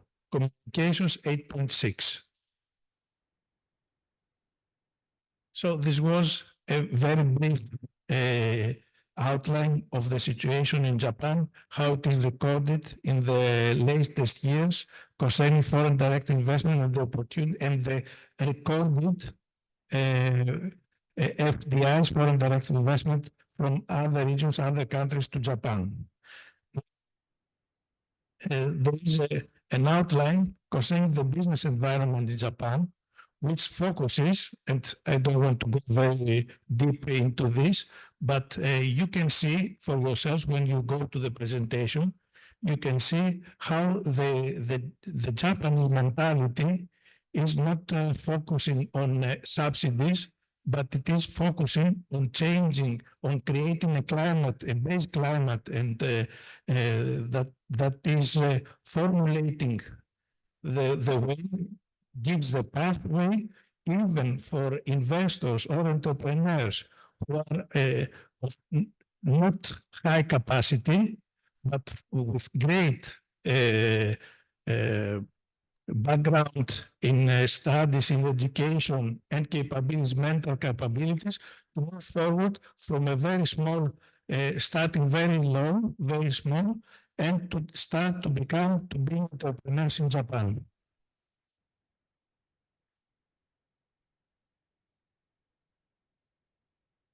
So the first step for the business environment in Japan to attract foreign direct investment is to open innovation efforts for foreign affiliated companies in Japan. The second is to have to show and to preserve government initiatives to develop innovation ecosystems. The third is the government initiatives to facilitate access to entrepreneurs and highly skilled human resources, to attract them to come to Japan and to sustain them, to keep them, to grow in the country. And the fourth is the support systems that help promote the introduction of key and core technologies.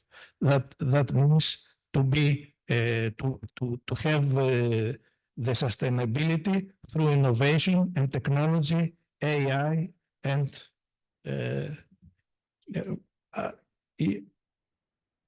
so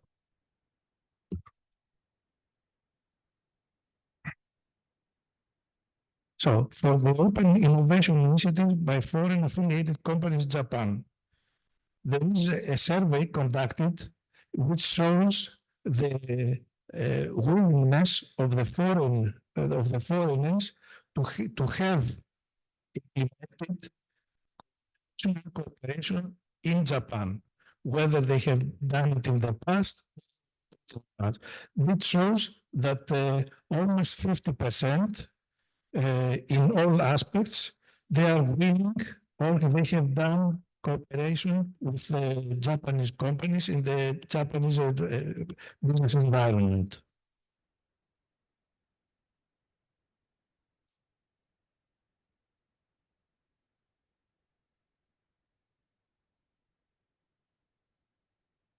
The second issue, the second axis is to have government initiatives to develop innovation ecosystems.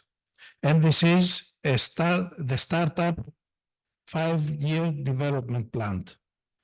That is the goal that by March 2028, the amount of investment in startups to be increased to 10 trillion yen, more than 10 times the amount of 2021. Furthermore, it aims to create 100 unicorn companies and 100,000 startups in the future.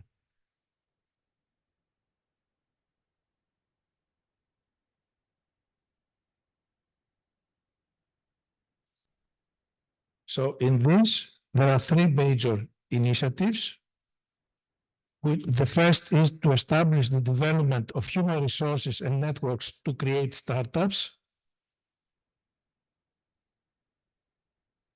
The second is enhancing the supply of funds for startups and diversifying exit strategies. And the third is to promote open innovation.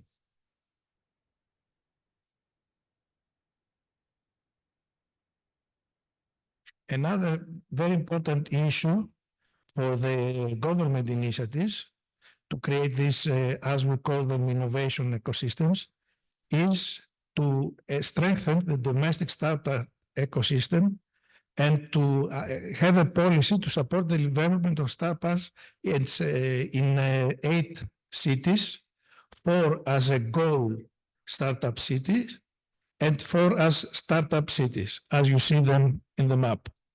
The blue circle is the global startup, and the yellow is the startup city. So this startup city project, as we call it, it contains 7 strategies. First is to create the startup city. Second is the empowerment of the university.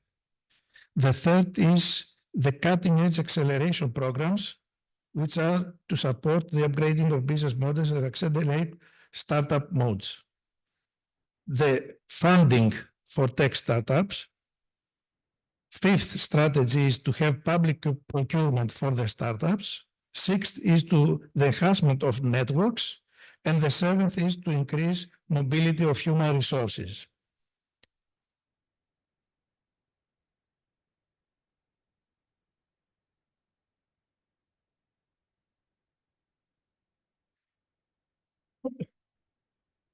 Another initiative for creating the innovation ecosystems is the vision for a digital garden city nation, that it is an initiative to shift from concentration in large cities to multipolar concentration in rural and regional areas through digitalization towards a society in which everyone can live conveniently and comfortably anywhere in Japan.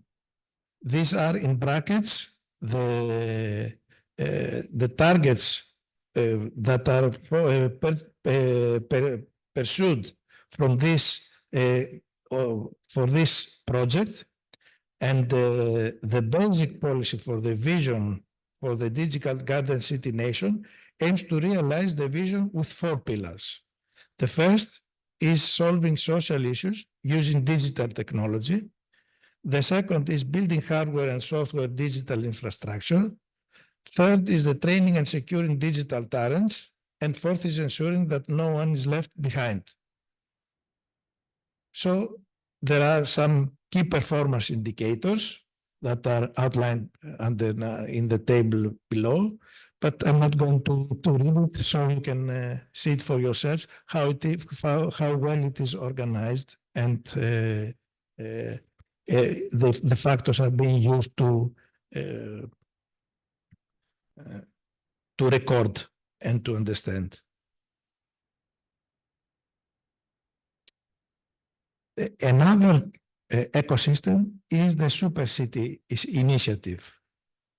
So the government, the Japanese government, wants to accelerate the realization of future society through the social implementation of advanced services with deregulation and other measures in selected cities, such as drone delivery, telemedicine and nursing care, and automatic driving, as well as the linkage of data in a wide range of fields. In the Super City type national strategic special zones, multiple cutting-edge services utilizing the data coordination infrastructure will be implemented in conjunction with bold regulatory reforms with the aim to realize a future society around 2030. The Digital Garden Health Special Zone aims to become a model that leads the Digital Garden City Nation concept by using digital technologies and focusing on solving local issues such as health and medical care. You see which cities are in this program.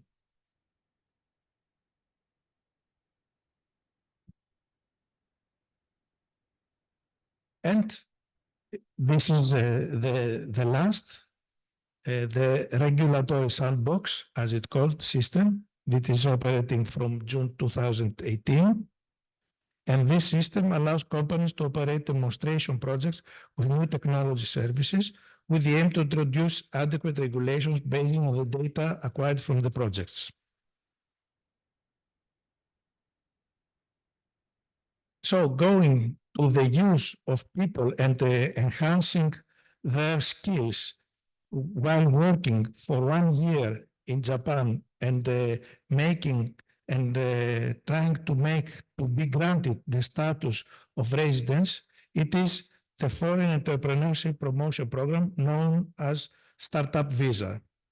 This is a system that grants a status of residence for designated activities to foreign entrepreneurs who receive support from local governments for up to 1 year for startup preparation activities.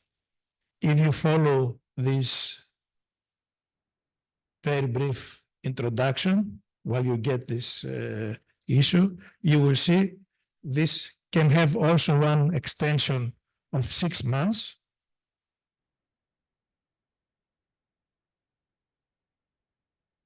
And according to criteria, the expatriates can achieve to get the visa, a permanent visa, working visa, with achieving, this is the foreign personnel that can get the visas, working visas, based on a point system.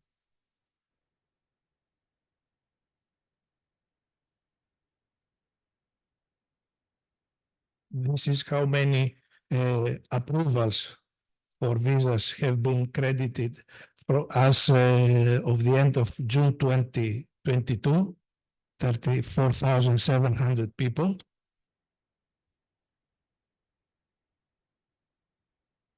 And the last are the systems that help promote the introduction of key and core technologies, which is mainly the AI and the introduction of 5G technologies in every aspect of the community and the production and the life of in Japan.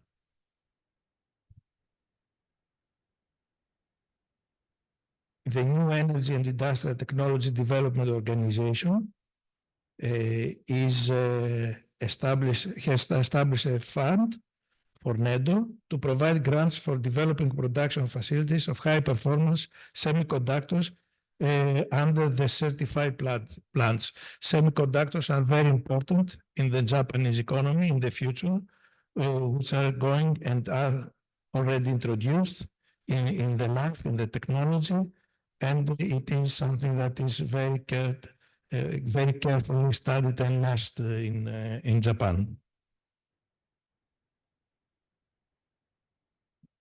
There are also tax reliefs for the review and extension of 5G introduction. And this is the presentation that I have been asked to do here. I hope that I gave a very brief outline of this. You can take it yourselves. JETRO is the Japan External Trade Organization, which everybody can refer to while trying to make business in Japan. In our area, the responsible office is in Milan, in Italy, and I'm at your disposal if you have any queries to divert you and to tell you where to point your attention to if you want to start a business in Japan. Thank you very much. Thank you very much, Mr. Alexopoulos. I would like just to add one thing for Japan. Based on our experience over the last years, we have organized missions to Japan as well, with Greek exporting companies, mainly in the field of food and beverages. What is interesting to note is the following, that the Japanese businessmen, importers in this case, were very, very serious, very professional. And what was amazing, it was that they had studied, really studied, each Greek company that they were going to meet. They had Googled, they had made the research, they went through all the details in the site of the Greek companies, and they knew too much, I would say. And from each Japanese company didn't come just one person, at least 3 or 4 very senior level managers. And they sat for 25, 30 minutes, and they were listening to the discussion that the Greek businessman was delivering, all the details of his company and the products and many things. And there's a key point, especially for Japan, I believe that sometimes the body language of the Japanese businessmen might mislead you. You might think in the end of the 30 minutes meeting that you're very close to conclude an agreement, which is not true.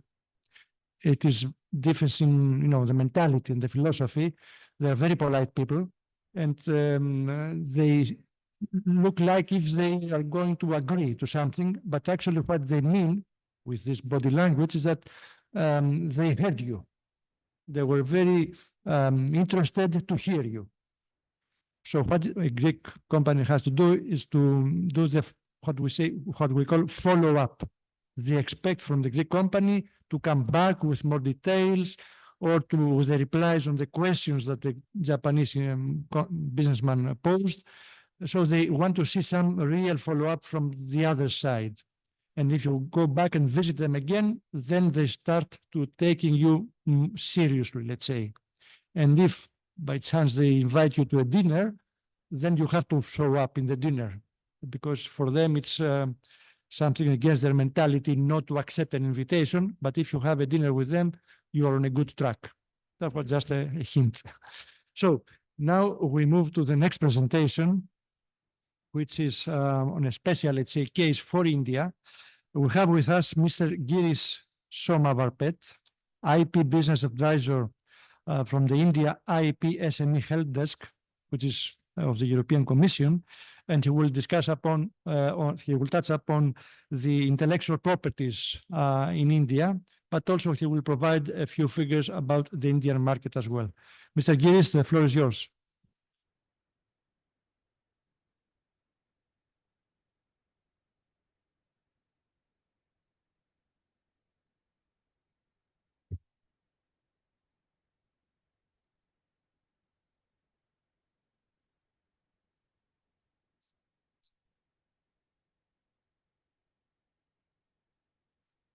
Good afternoon, everyone. It's a pleasure being here. And before I start, I would like to thank Greek-German Chamber of Commerce and Industry, Greek Asian Business Council, and the Thessaloniki Chamber of Commerce and Industry for having us here. It's a pleasure and it's an honor to be in this Augustus gathering. So today, I work I think so. I'll basically talk about myself and what I do and the organization that I represent in the presentation when I start the presentation. But before that, just to give kind of a brief overview of the presentation today, I'll be talking briefly about India, the opportunities it provides, and then me being an intellectual property expert, I would basically talk about IP. I'm an intellectual property expert concerning the Indian market, but per se, I can tell that the IP laws that I talk about can be applied to most of the Asian countries that we heard right now, be it Singapore or South Korea or Japan. The laws are more or less the same. So talking about India, I think so everyone do know that India is kind of a subcontinent. It's called a subcontinent given the diversity it provides. There are over 28 states. Again, there is always reorganizations happening. So as of now, we have 28 states, 8 union territories. The population is huge. It's 1.4 billion people. And as said, as spoken by our previous speaker, that Japan is around 4.31 trillion economy in GDP terms. India is going to, the estimate is by 2025, end of 2025, it's going to overtake Japan to be the third largest economy in the world. The whole point is there was recent elections in India, and the result came out on June 4th. And our previous Prime Minister Narendra Modi, he's got re-elected. So per se, there is not going to be any policy hurdles. The same policy, at least the industrial policy, is going to continue. And the whole notion is to make India a 5 trillion economy by 2025. Hopefully that happens. If that doesn't happen, by 2026 at least, the aim is to reach 5 trillion economy. Apart from that, when we talk about languages, the culture, the religions, there are numerous languages. The official figure of the languages, official languages, is around 23. But if you ask Indians, there are over 600 languages. The official languages are around 23 languages. And with respect to religions, we have around 72% Hindus. Apart from that, there are this Oriental religions, all coming, be it Hinduism, Sikhism, Buddhism, Jainism, all coming from the Oriental kind of say seed. And then we have around 15% of Muslims and another 5 to 6% of Christians. When we talk about the economic parameters, as I had basically mentioned earlier, that we are aiming towards being a 5 trillion economy.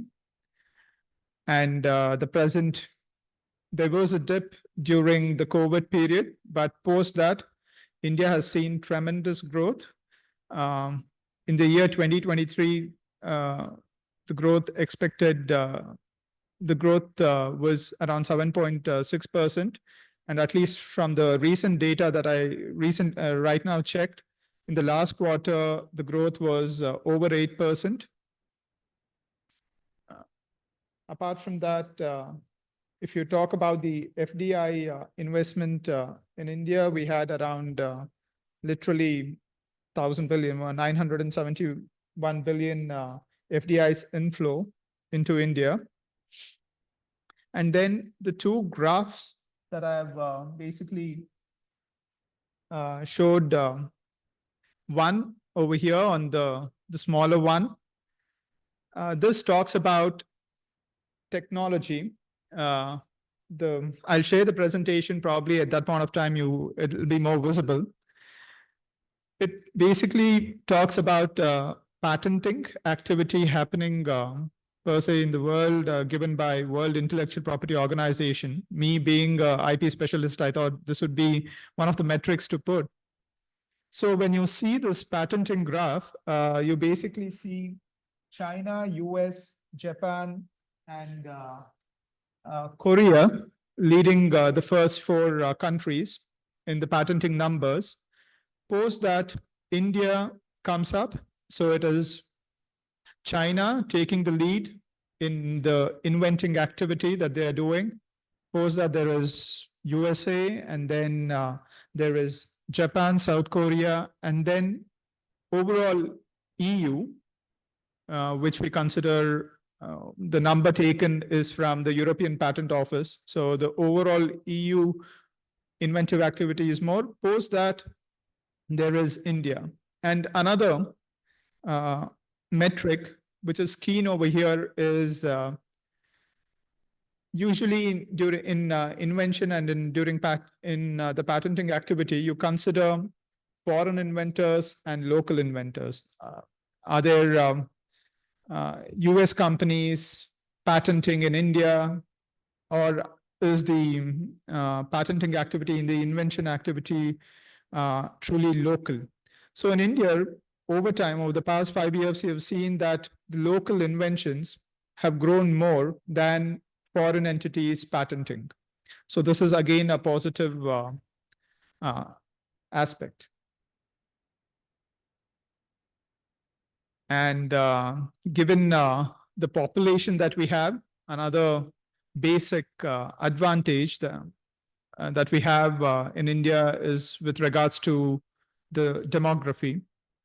We have one of the largest youth and adolescent population.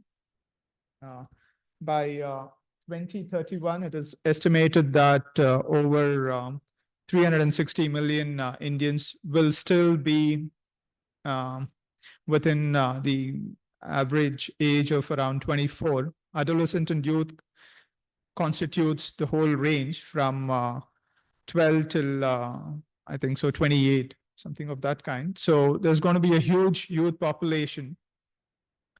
Apart from that, there's a huge impetus towards scientific education or technology education, where the number of scientists and engineers coming out of India has seen a tremendous growth. And then another positive aspect with respect to India is we see a lot of this urban pockets developing. So if you see this map of India over here, this map basically highlights the industrial corridors which are being developed. And if you see this industrial corridors, it also gives you an idea of the main cities which are going to be the industrial hubs. If you think about, there is Delhi in the north. Oh, I can't show it. There is Delhi in the north, and then Gujarat, Bombay in the west. In the south, we come to Bangalore, with Bangalore and Hyderabad. These are the technology centers with respect to IT and software. Manufacturing is basically situated in Bombay, and even the financial capital is in Bombay, and manufacturing hub is in Maharashtra and Gujarat and Bombay.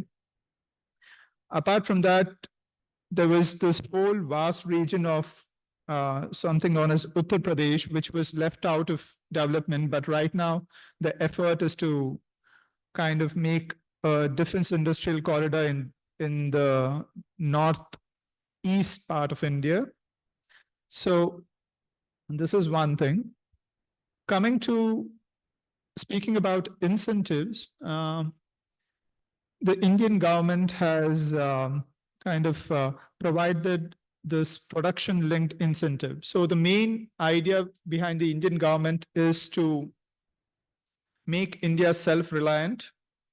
So they have this two huge programs known as Make in India and Startup India. And in Make in India, the whole point is to develop or build the manufacturing industry in India. A previous speaker basically earlier spoke about 21% of Japan's manufacturing industry contributing to its GDP. In India, the manufacturing sector still contributes around 13%, if I'm not wrong. So the main notion or the main impetus for the Indian government is to increase this from 13% to around 25% by 2047, which is the time of our 100th year of independence. So there is a incentive scheme to increase local production. And for this, this is not only meant for Indian enterprises. Most of the European or any foreign entities can come up, set up their manufacturing centers in India, and they would get 4 to 6% of their manufacturing costs directly paid by the Indian government. This is one thing which has happened, and the main positive that we have seen with this PLI scheme is with regards to smartphones, mobile phone manufacturing, where multiple foreign entities like Foxconn and Apple have set up their manufacturing in India, moving away from China. And presently, over 60% of the smartphones manufactured in India are produced in India. And we also see this PLI scheme being promoted in the pharmaceutical industries. Post-COVID, again, pharmaceutical industry was one of the key industries. And given the supply chain disturbances that have happened and stuff, even semiconductor chips is kind of a priority area for the Indian government. Apart from that, one of the main changes that has happened, say, post 2016. In 2016, overnight, the Indian Prime Minister just came on the national television and just said that there'll be currency notes of 500 and 1,000 rupee notes being taken off from circulation. So this was a huge kind of shock for everyone. And then anyone who had this money had to go and deposit this amount in the bank, so that this was also a means to curb the black money which was there in the system, to bring it out. But as kind of a corollary or the side effect of this demonetization activity was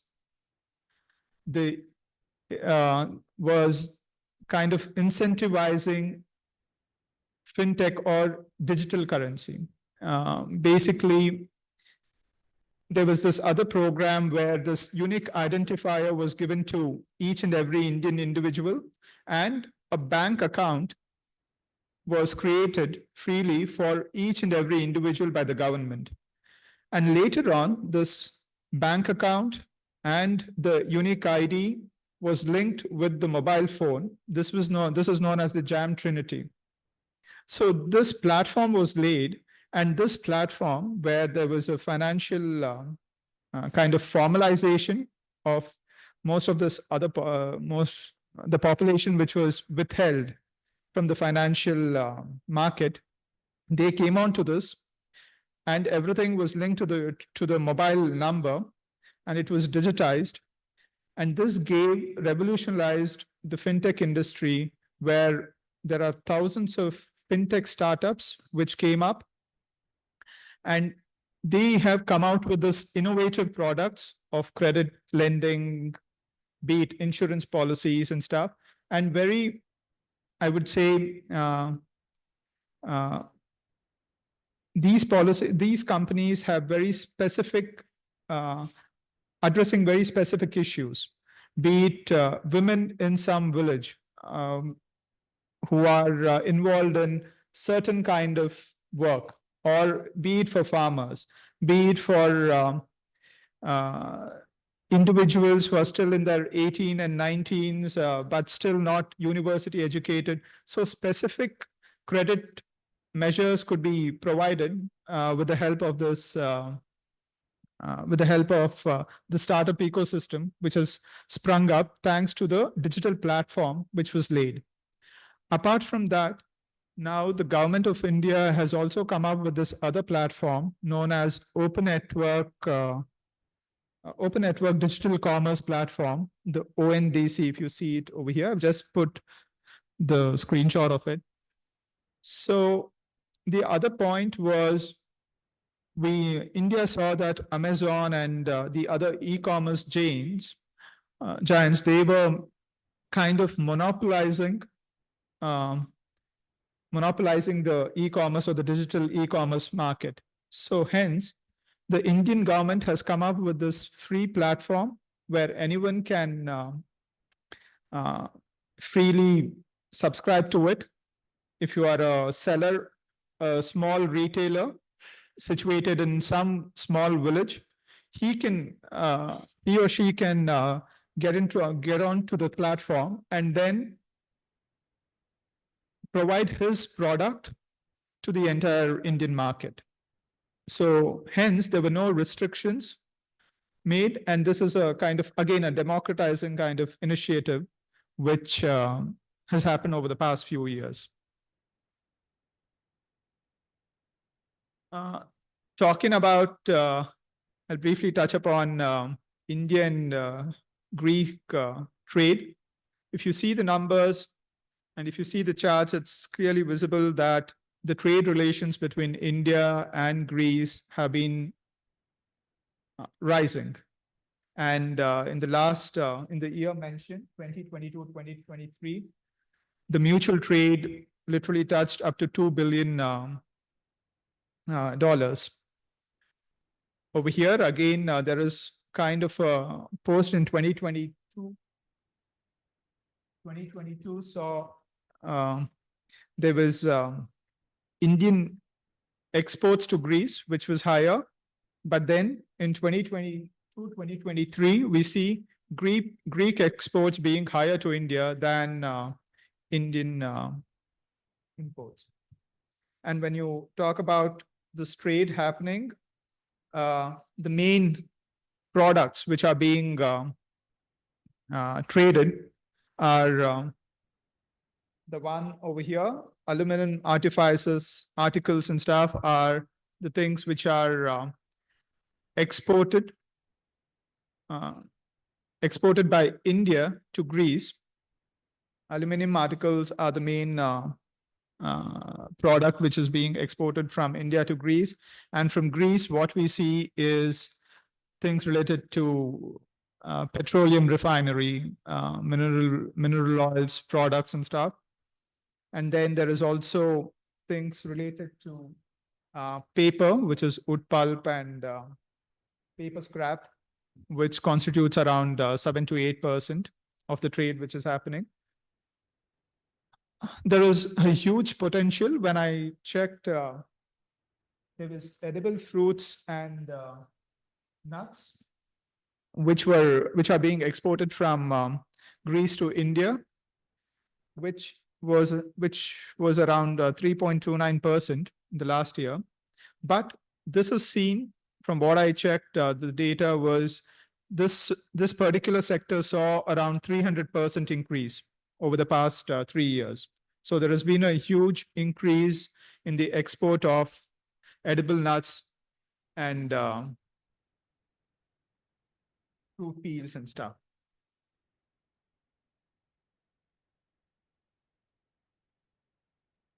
Apart from that, if you have to talk about the opportunities, where do they lie? These are the key sectors which India has identified that they can seek help of Greek investment, or there can be more collaboration within these sectors.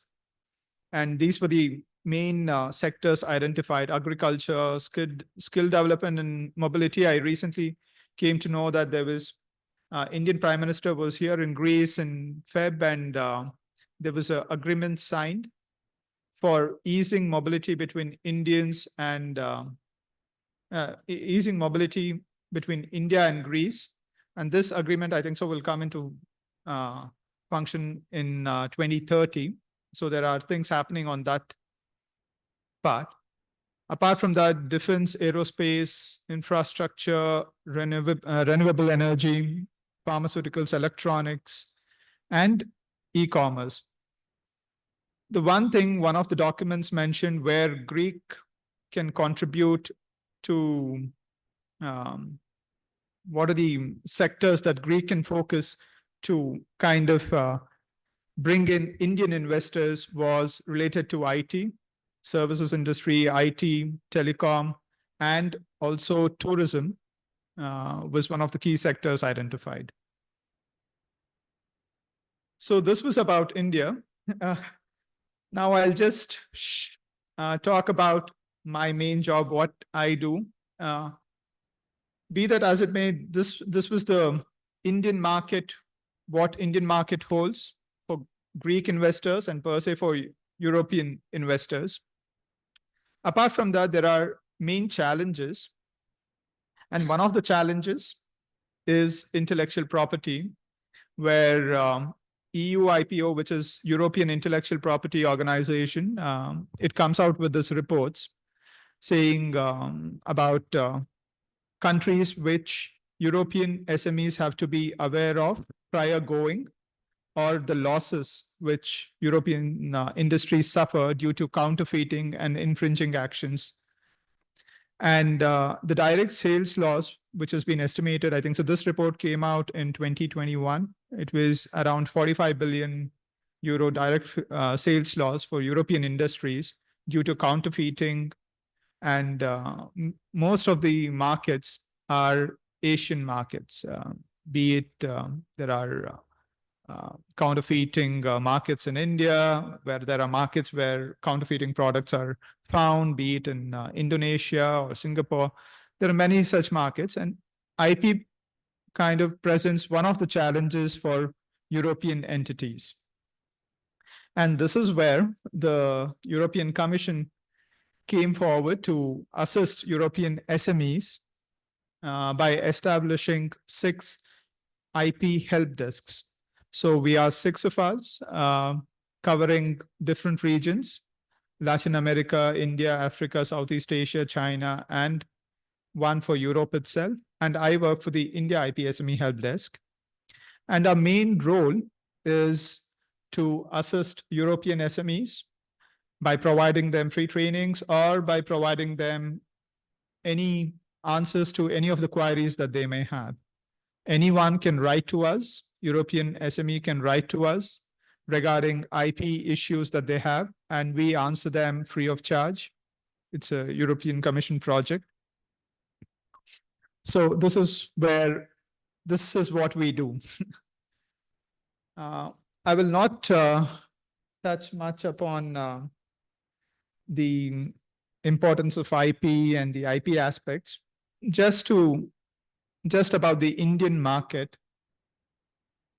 India, when you see over time, at least over the past 5 years, has seen a tremendous growth with respect to industry per se, and also this is reflected in its patenting activity, be it trademark activity or copyrights. So trademark is one of the other big things where numerous industries are protecting their brand. In the last 2021, 2022, over 447,000 companies registered their trademark in India. Apart from that, there was around 66,440 new patent applications filed in India. So this is positive. There is huge growth happening with respect to this in India. Again, this is patenting trends. And when you talk about what's the technology where most of this activity is happening, most of it is related to green energy and renewable energy. Most of this patenting activity is with regards to this sector. And post that, if I had to just talk about what you have to do if you are a European SME or a startup, what do you do before going to India to protect your intellectual property? The one thing that we usually advise is to conduct simple searches. So we have this free databases available from World Intellectual Property Organization, where you can type in the kind of product or the invention that you have, and that would list out, and the country that you are interested in, and that would list out the state of art of technology in that country. By doing this simple search, you can also get to know about your competitors or your collaborators in India or any of the other Asian markets that you will be interested to go into. Apart from that, there is the Indian database, which is available, but the World Intellectual Property Organization database is far more user-friendly to use. And the same thing we recommend,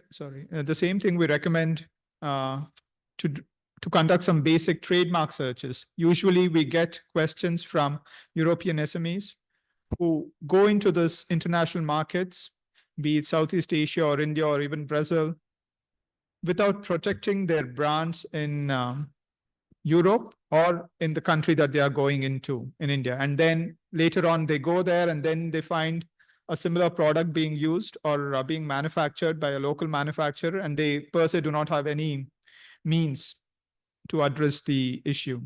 So conducting these basic searches would provide you kind of this assistance to whether to register or not to register, and what is protected and what is not protected in the country that you are going into.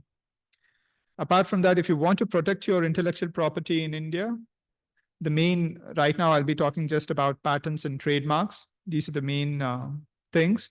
There is something known as the international route through the Patent Cooperation Treaty. So you file a patent application with your local patent office, and that they will forward that to WIPO, which is World Intellectual Property Organization in Geneva.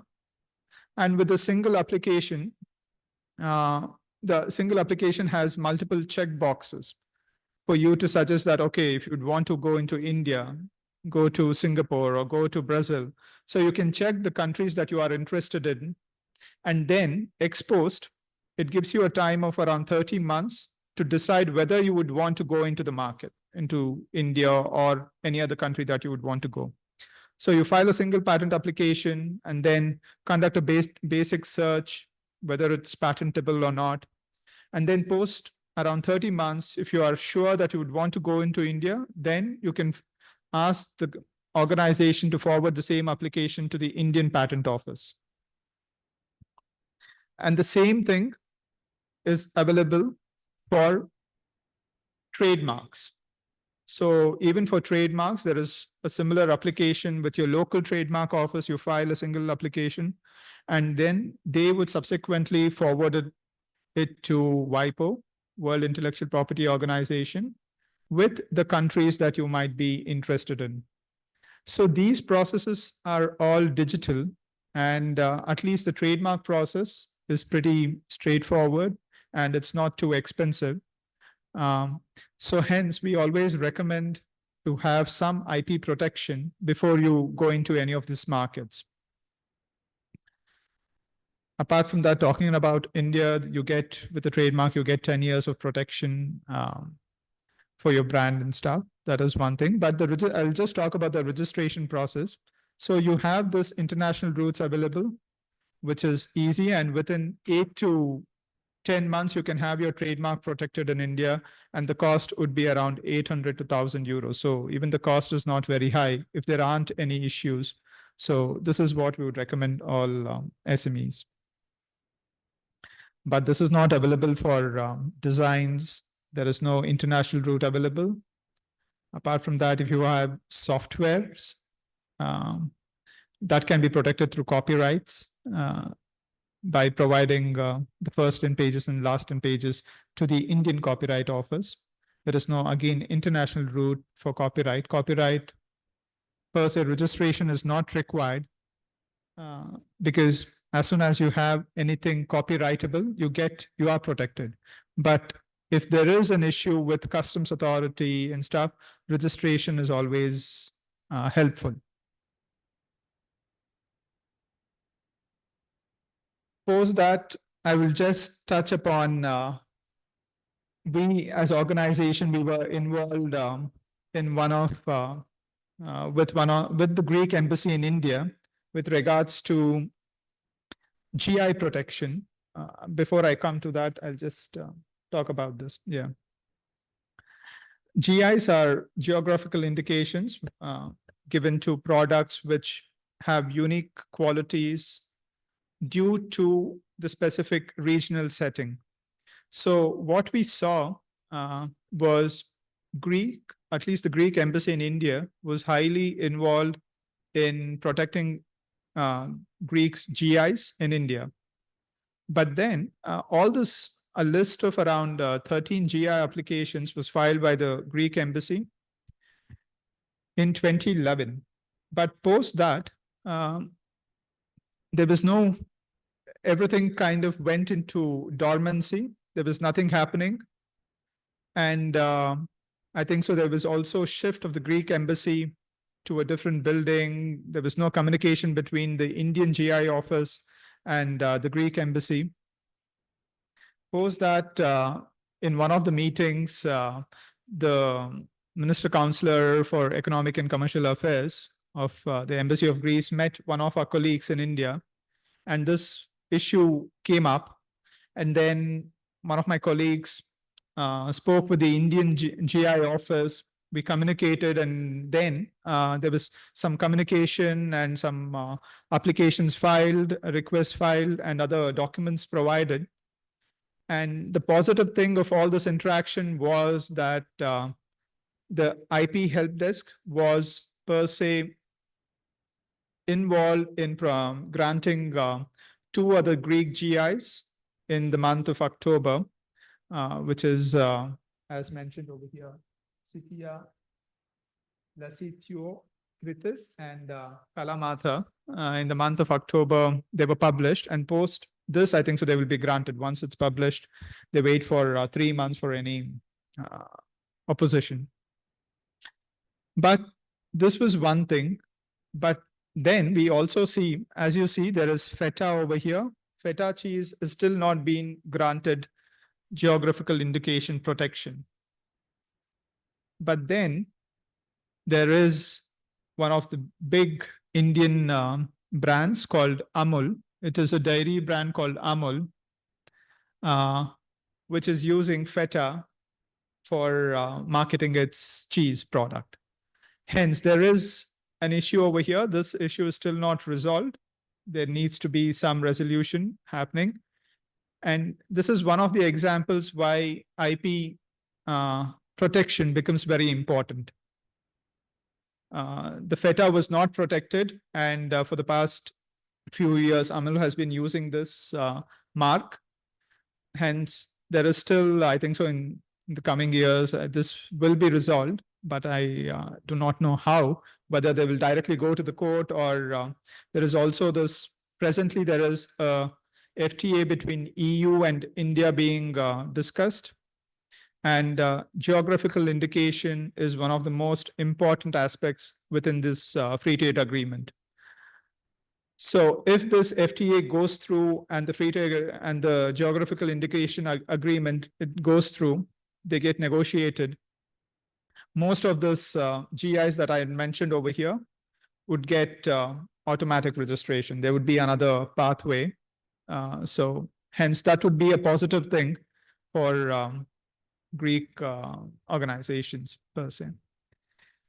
So with this, I think so, this was a small case study where our organization was involved. With this, I will just end my presentation. If you have any other questions regarding India, intellectual property, I would be happy to answer, and you can otherwise write to us, and we would be there to assist you. Thank you.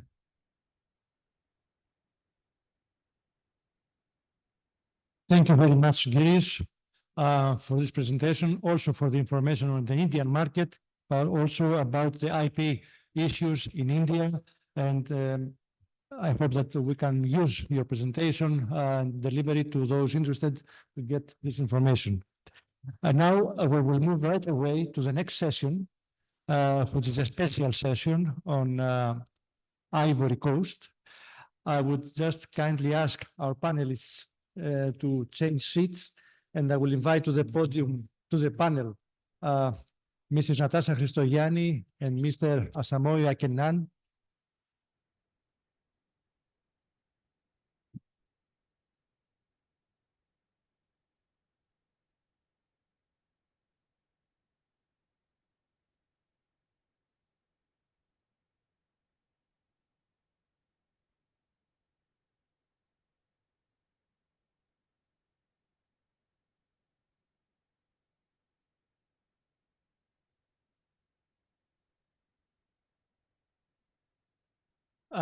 Now we will switch to the Greek language, because the main presentation will be delivered in French, and there will be headsets for those ones who wish to use the headsets for the translation.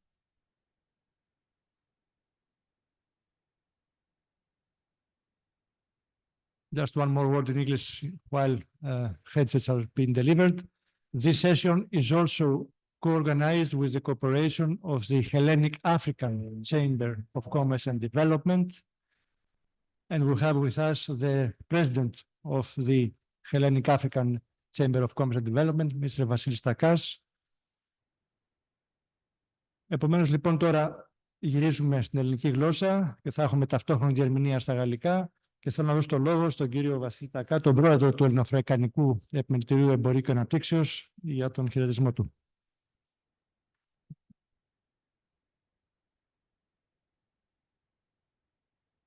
Καλησπέρα σε όλους. Να συγχαρώ καταρχήν τους διοργανωτές, ιδιαίτερα το Ελληνογερμανικό Επιμελητήριο και προσωπικά τον κύριο Πατσιαβό για τις ωραίες εκδηλώσεις που οργανώνει, καθώς και τους συνδιοργανωτές, το Επιμελητήριο Θεσσαλονίκης, το Ελληνο-Ασιατικό Συμβούλιο, το ΣΒΕ και το ΣΕΒΕ. Οι εκδηλώσεις αυτές θεωρώ ότι είναι πάρα πολύ χρήσιμες για τις μικρομεσαίες ελληνικές επιχειρήσεις και βέβαια θα θέλαμε στη Θεσσαλονίκη να τις παρακολουθούν περισσότεροι, αλλά δείχνει ίσως λίγο και την φτώχεια που έχουμε την επιχειρηματική τα τελευταία χρόνια και την βιομηχανική ιδιαίτερα. Μετά την Ασία, λοιπόν, πάμε στην Αφρική. Μετά από την μεγαλύτερη σε έκταση και πληθυσμό Ήπειρο, η δεύτερη μεγαλύτερη που είναι η Ασία, η δεύτερη μεγαλύτερη είναι η Αφρική και έχει μεγάλη ανάπτυξη πληθυσμού, περισσότερο από οποιαδήποτε άλλη περιοχή του κόσμου, ιδιαίτερα η υποσαχάρια Αφρική, ώστε αναμένεται ότι ως το 2050 ένας στους 4 ανθρώπους στον κόσμο θα είναι Αφρικανός. Επίσης, ως το 2050 περιμένουμε ότι θα έχει τριπλασιαστεί το μερίδιο της αφρικανικής οικονομίας στην παγκόσμια οικονομική δραστηριότητα και στο διάστημα αυτό το κεφαλή εισόδημα στην Αφρική θα υπολογίζεται ότι θα εξαπλασιαστεί, δημιουργώντας έτσι μια μεσαία τάξη περίπου 1,4 δισεκατομμυρίων ανθρώπων. Οι ελληνικές επιχειρήσεις και ιδιαίτερα οι μικρομεσαίες ελληνικές επιχειρήσεις έχουν πολλούς λόγους να αναπτυχθούν στην Αφρική και ιδιαίτερα πάντα στην υποσαχάρια Αφρική. Ένας από αυτούς είναι η γρήγορη ανάπτυξη της περιοχής που αναφέραμε λίγο πριν, η λιγότερο κορεσμένη αγορά, λιγότερο από τις δυτικές οικονομίες, αλλά και από την ασιατική αγορά και από τη Λατινική Αμερική, η ανταγωνιστικότητα των ελληνικών προϊόντων και υπηρεσιών στις χώρες αυτές, γιατί το επίπεδο εξυγχρονισμού των χωρών κάνει τα δικά μας προϊόντα ανταγωνιστικά στις αγορές αυτές, το μεγάλο εργατικό και καταναλωτικό δυναμικό που αναφέραμε πριν, η ανερχόμενη μεσαία τάξη που πάλι αναφέραμε, η αυθονία εκμεταλλεύσιμων φυσικών πόρων από κάθε άποψη, τόσο εκτάσεις γεωργικής γης, όσο και μέταλλα, ορυκτά, πετρέλαιο και εκτάσεις που μπορούν επίσης να χρησιμοποιηθούν για ανανεώσιμες πηγές ενέργειας. Οι τεράστιες ανάγκες της περιοχής σε όλων των ειδών τα προϊόντα και τις υπηρεσίες, κάθε είδους. Και επίσης πρέπει να σημειώσουμε ότι οι περισσότερες αφρικανικές χώρες έχουν ακμάζουσες ελληνικές παροικίες ή τουλάχιστον ελληνική παρουσία επιχειρηματική εκεί που μπορεί να βοηθήσει τις ελληνικές επιχειρήσεις να δραστηριοποιηθούν στις χώρες αυτές. Στα τελευταία χρόνια έχουν εκτοξευθεί οι συναλλαγές και κάθε είδους οικονομικές δραστηριότητες μεταξύ των περισσότερων χωρών με την Αφρικανική Ήπειρο και δεν μιλάμε μονάχα για τις οικονομίες των αναδυόμενων μεγάλων οικονομιών όπως είναι η Κίνα, η Ινδία, η Βραζιλία, αλλά και η γειτονική μας Τουρκία έχει παρουσία αυτή τη στιγμή σχεδόν σε όλες τις αφρικανικές χώρες. Το Ελληνο-Αφρικανικό Επιμελητήριο, επειδή ακριβώς είδε ότι υπάρχει αυτή η ανάγκη πριν από 25 ήδη χρόνια που ιδρύθηκε. Προσπαθεί να φέρει σε επαφή τις ελληνικές επιχειρήσεις με τις αφρικανικές και να ενισχύσει στην Ελλάδα να δημιουργήσει την ανάγκη να επεκταθούν οι ελληνικές επιχειρήσεις στην Αφρικανική Ήπειρο, είτε με εξαγωγές είτε με επενδύσεις. Έχουμε σαν μέλη περίπου 200 επιχειρήσεις. Από την Κρήτη έως τον Εύρο έχουμε μέλη και έχουμε μεγάλες ελληνικές επιχειρήσεις με πολυετή παρουσία στην Αφρική, δραστηριότητα στην Αφρική, καθώς και πολλούς επίτιμους προξένους των αφρικανικών χωρών στην Ελλάδα, οι οποίοι βοηθούν τα μέλη, τα νέα μέλη και τα παλιά μέλη, να δραστηριοποιηθούν στις αγορές αυτές. Οργανώνουμε κάθε χρόνο πολλές διασκέψεις, τηλεδιασκέψεις, συνέδρια, ημερίδες, B2B συναντήσεις, επισκέψεις, εμπορικές αποστολές στις περισσότερες αφρικανικές χώρες. Μία τέτοια έγινε τον προηγούμενο μήνα στην Γκάνα, η οποία είχε ιδιαίτερη επιτυχία. Μερικές από τις επιχειρήσεις που είναι παρούσες εδώ πέρα συμμετείχανε και είχαν, από το survey που έγινε αμέσως μετά, είχαν ιδιαίτερα καλά αποτελέσματα. Θα έλεγα τα 9 δέκατα των επιχειρήσεων ξεκίνησαν κάποιο είδους δραστηριότητα στην Αφρική. Ερχόμαστε τώρα στην ακτή Ελεφαντοστού. Είναι η ακριβώς διπλανή χώρα στην Γκάνα. Είναι μια χώρα με σύγχρονη οικονομία σε πολύ μεγάλο βαθμό. Θα τα πούν πολύ καλύτερα η κυρία Χριστογιάννη και οι δύο κύριοι από την ακτή Ελεφαντοστού που τα γνωρίζουν και καλύτερα. Εγώ έχω βέβαια μια προσωπική εμπειρία από την ακτή Ελεφαντοστού, γιατί τη δεκαετία 70, 80, 90 η οικογενειακή επιχείρηση, η οποία ήταν ξυλοβιομηχανία, όταν ανθούσαν οι ξυλοβιομηχανίες στην Ελλάδα, έκανε μεγάλες εισαγωγές ξυλίας από τη Δυτική Αφρική και ιδιαίτερα από την ακτή Ελεφαντοστού. Είχαμε γραφείο στο Αμπιτζάν και ήταν από τότε ίσως η πιο σύγχρονη της περιοχής οικονομία, τέλος πάντων. Ένα βέβαια ήταν το βασικό, να μιλάς καλά γαλλικά. Τα άλλα όλα τα έβρεσκες και μπορούσες να προχωρήσεις.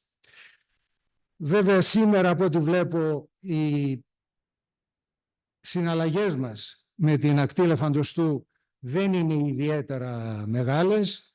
Εμείς εξάγουμε κάποια βιομηχανικά προϊόντα και εισάγουμε βασικά καφέ και κακάο, αλλά και πάλι αυτά θα μας τα πούνε περισσότερο οι κύριοι. Υπάρχουν βέβαια τομείς ανάπτυξης, όπως και σε άλλες αφρικανικές χώρες, με κυρίαρχο την γεωργία, την ναυτιλία.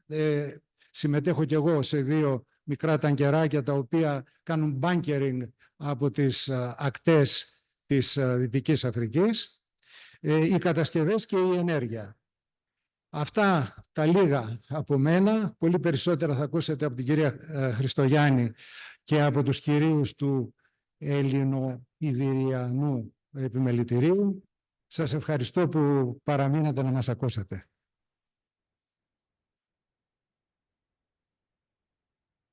Ευχαριστούμε πολύ κύριε Τακά, και πραγματικά και εγώ πιστεύω και ελπίζω ότι θα έχουμε και στο μέλλον την ευκαιρία να κάνουμε και άλλες τέτοιες δράσεις και ημερίδες για άλλες αφρικανικές χώρες και μακάρι να κάνουμε και αποστολές.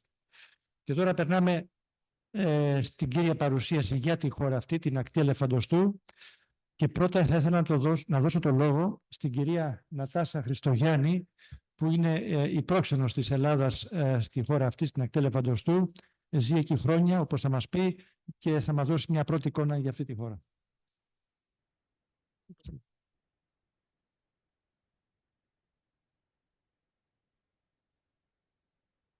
Καλησπέρα σας. Καλύτερα να τα πω στα γαλλικά, για μένα είναι πιο εύκολα επειδή γεννήθηκα εξωτερικό. Ok. Je suis arrivée en 1987 en Côte d'Ivoire, j'avais 14 ans. d'avion. C'est un accident d'avion qui m'a amené là-bas.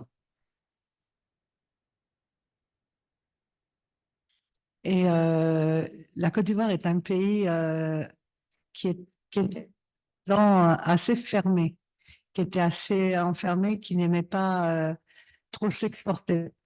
Ils avaient une politique un peu à l'ancienne, rester entre eux. C'est un pays qui aujourd'hui, grâce à la nouvelle génération, cherche à s'exporter, à s'ouvrir au monde.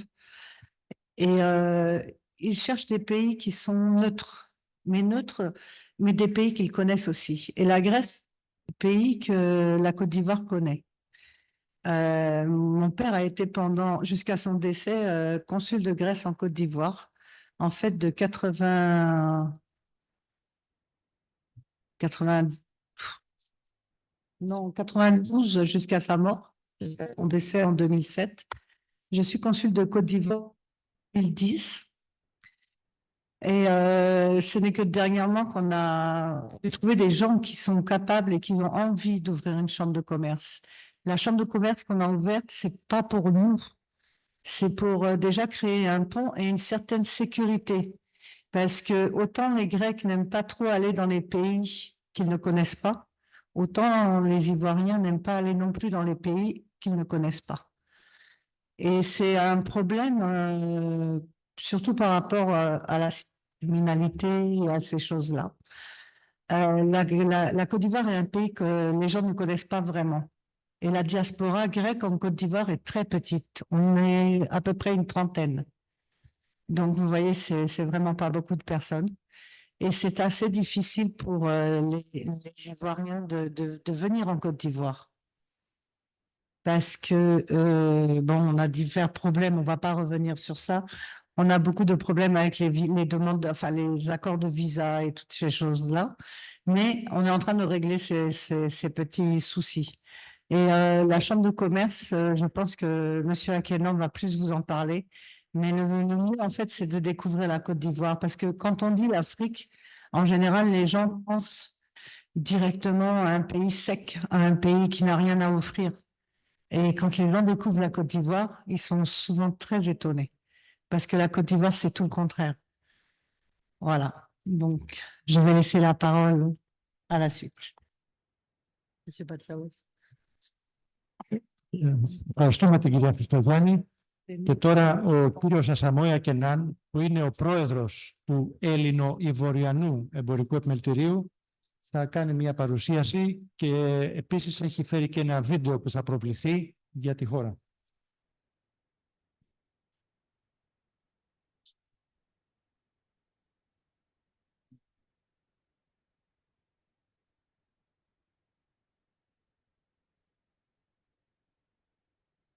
Balance dans la vidéo.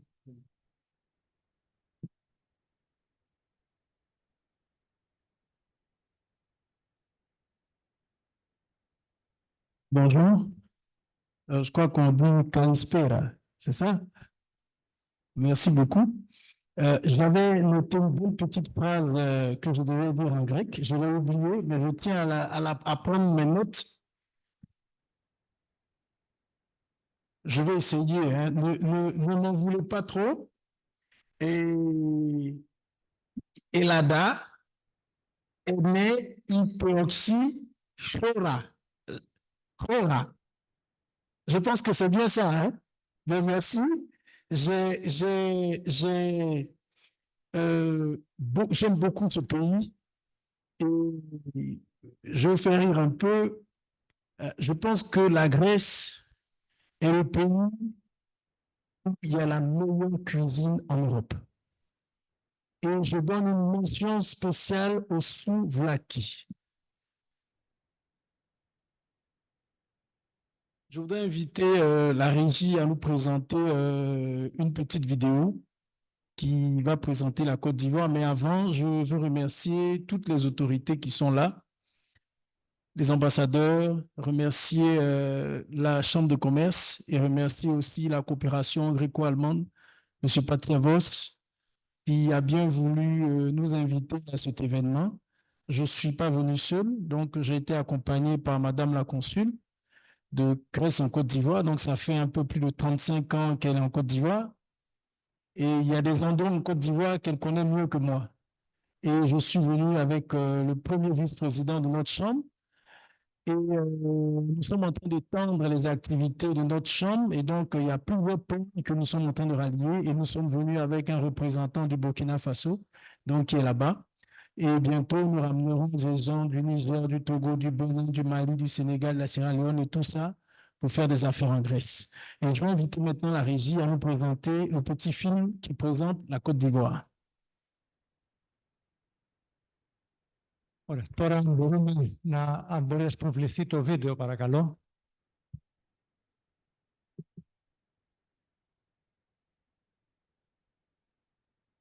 Côte d'Ivoire, land of investment. Located between 4 degrees 30 and 10 degrees 30 north latitude, Côte d'Ivoire is a humid West African country. It covers an area of 322,462 square kilometers, or 1% of the African continent, and is home to an estimated population of 29 million inhabitants. Today, although classified among the poor countries, it remains one of the most prosperous countries in the sub-region. Côte d'Ivoire is a rich land, rich of its more than 29 million men and women, rich of its quality human capital, rich in its legendary hospitality, rich in its cultural diversity, flagship of the sub-regional economy. With an economic growth of 7% in 2021, Côte d'Ivoire contributes to 40% of the GDP of the West African Economic and Monetary Union, WAEMU, with an external trade volume of 35%. Land of investment, land of prosperity. A prosperity built on its 322,462 square kilometers, with 60% of entirely arable land. The country is a melting pot of opportunities with abundant natural resources available at competitive costs.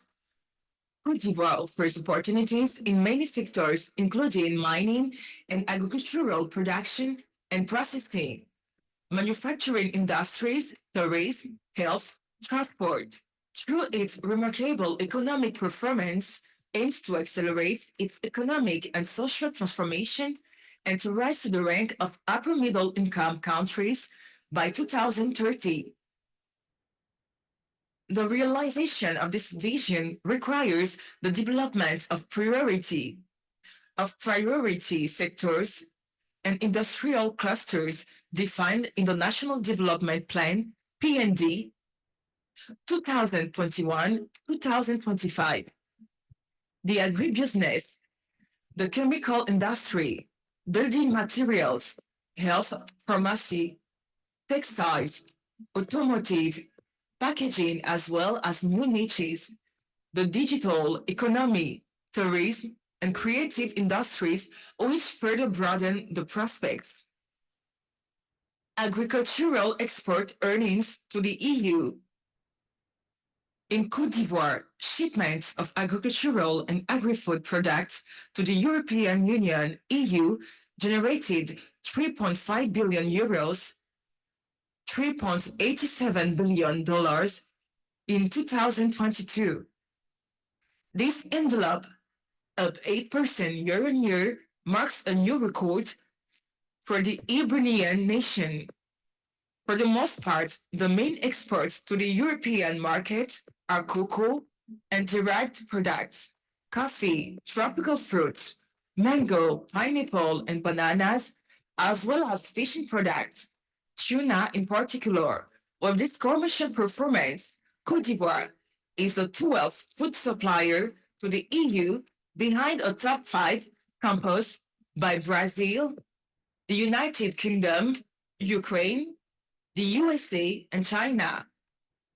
In addition, the West African country is the leading exporter of African agricultural products to the bloc of 27 countries, industrial and export crops. The main industrial and export crops are coffee, cocoa, rubber, oil palm, cotton, cashew, banana, pineapple, and mango. Cocoa and coffee. Investing in Côte d'Ivoire means opening up to a market of 410 million consumers on the scale of the Economic Community of West African States, ECOWAS, and accessing that of the African Continental Free Trade Area, AFCFTA, estimated at over 1.2 billion consumers. Ivory Coast says Akwaba to you and opens its arms to you greatly with the Ivorian Hellenic Chamber of Commerce and Industry.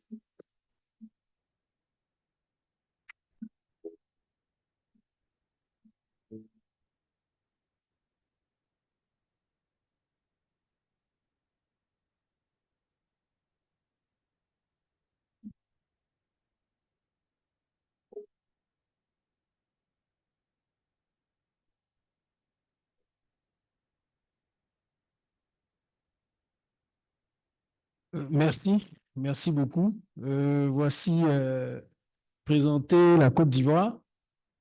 Je vais faire un petit exposé pour vous montrer un petit peu ce que la Côte d'Ivoire peut offrir à la Grèce et ce que la Grèce peut offrir à la Côte d'Ivoire. Je vais essayer d'être assez court. Rapidement, la Côte d'Ivoire, c'est 28 millions d'habitants avec une population d'étrangers de 22%.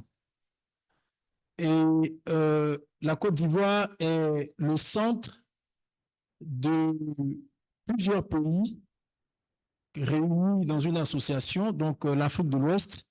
Vous avez tout de la Côte d'Ivoire, le Ghana, le Togo, le Mali, la Guinée, le Sénégal, la Sierra Leone. Et toute cette population-là couvre environ 419 millions d'habitants. C'est un très, très grand marché. Et tous les pays donc, de ce groupe sont représentés en Côte d'Ivoire. Et c'est pour ça qu'en Côte d'Ivoire, vous trouvez 32 banques d'affaires. Parce que tous ces pays réalisent leurs affaires à partir de la Côte d'Ivoire. Parce qu'en Côte d'Ivoire, vous avez deux grands ports, parmi lesquels vous avez le plus grand port d'Afrique. Donc, nous avons 322 000 km² et un taux de croissance de 25%, de 6,5%, excusez-moi. Et qu'est-ce que la Côte d'Ivoire a comme matière première? Nous avons le cacao, que vous connaissez bien. Nous exportons 2 millions de tonnes par an. Nous avons le café pour 40 000 tonnes. Nous avons le cajou qui est de 1 225 000 tonnes par an et l'huile de palme qui est de 500 000 tonnes par an. Ensuite, en matière première, nous avons encore qui est la matière première qui sert à fabriquer le pneu. Et le premier producteur de l'usine Michelin, c'est en Côte d'Ivoire. Et c'est une entreprise pour laquelle avec laquelle nous avons aussi certains rapports. Nous avons aussi du coton pour 500 000 tonnes par an et du beurre de karité qui est utilisé dans l'industrie pharmaceutique. OK. Thank you.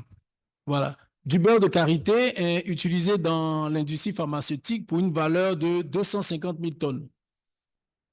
Et cosmétique aussi. Voilà. Bon, la Côte d'Ivoire produit de la banane, des mangues, des ananas, de l'avocat et du manioc.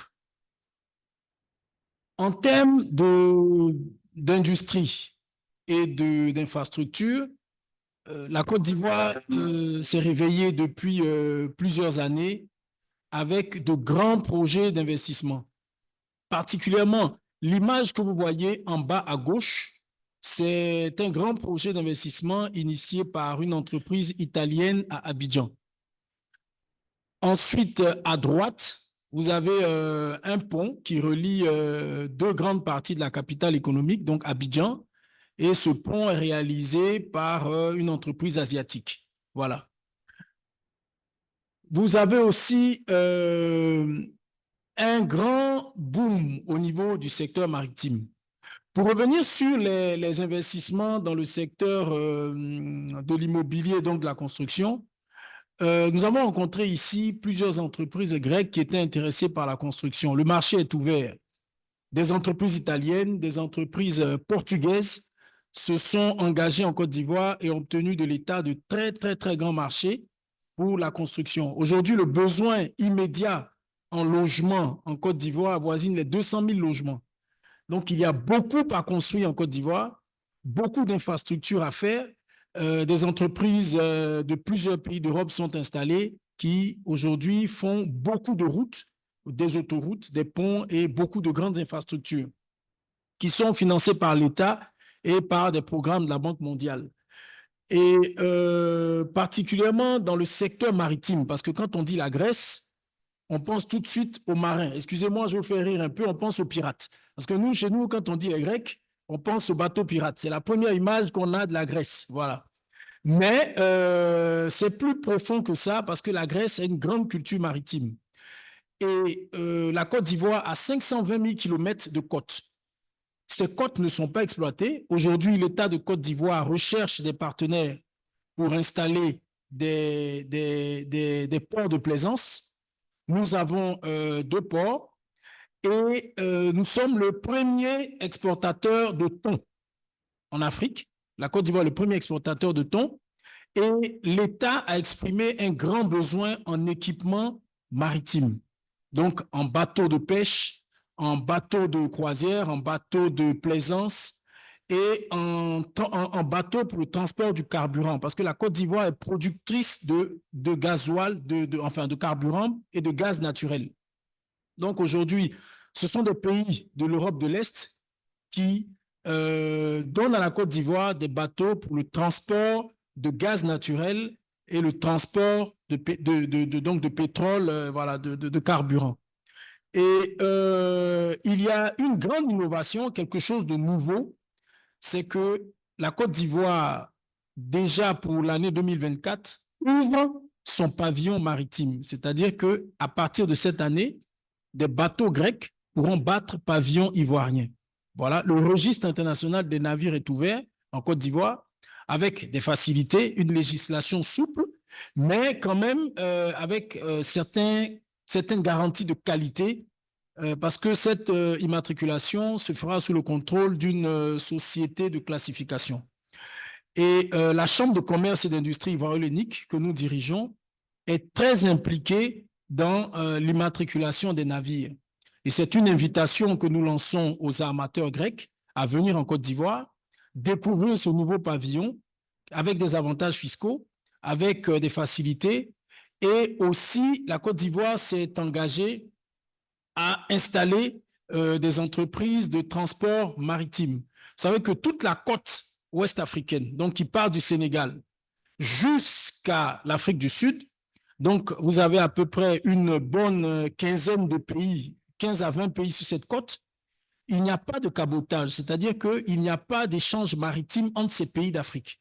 Voilà pourquoi l'État de Côte d'Ivoire est en train de rechercher aujourd'hui des professionnels du secteur maritime, propriétaires de navires, des armateurs, pour engager des navires qui vont pouvoir se mettre sur ce créneau. Voilà, je pense qu'on dirait que la batterie a dû lâcher, mais bon, c'est pas grave. Donc, l'État de Côte d'Ivoire est en train de rechercher des partenaires pour le secteur maritime. Et ce secteur est très ouvert. Il y a beaucoup de projets dans le secteur maritime, des équipements. La Côte d'Ivoire recherche des équipementiers pour la réparation des navires, donc les navires qui sont de passage, qui passent sur les côtes ivoiriennes, qui ont besoin, qui ont des avaries, qui ont besoin d'équipements et tout. La Côte d'Ivoire recherche aujourd'hui des partenaires. Et nous savons que la Grèce a une grande expérience dans ce domaine. Donc, je vais vous donner ici 4 raisons, disons 5 grandes raisons de s'intéresser à la Côte d'Ivoire. La première raison, c'est que la Côte d'Ivoire est le poumon de l'économie ouest-africaine. Tous les pays d'Afrique de l'Ouest trouvent leur force en Côte d'Ivoire. Et donc, j'ai dit tout à l'heure qu'en Côte d'Ivoire, vous avez 32 banques d'affaires qui fonctionnent correctement, qui sont contrôlées et supervisées par une banque centrale des États de l'Afrique de l'Ouest.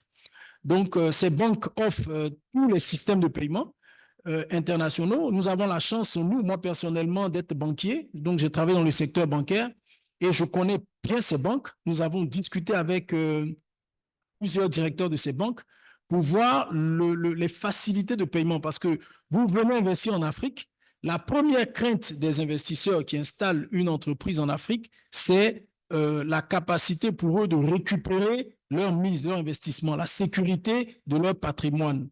Et donc, nous avons discuté avec beaucoup de banques, avec plusieurs banques qui nous ont garanti qu'elles ont les moyens de sécuriser les transactions financières à travers tous les mécanismes financiers qu'on peut connaître dans le secteur bancaire. Ensuite, la Côte d'Ivoire offre de grands avantages sur le plan des impôts. Pour les entreprises qui veulent s'installer, l'État a mis en place un programme de 5 années d'exonération fiscale pour les sociétés étrangères qui s'installent en Côte d'Ivoire, dans tous les secteurs.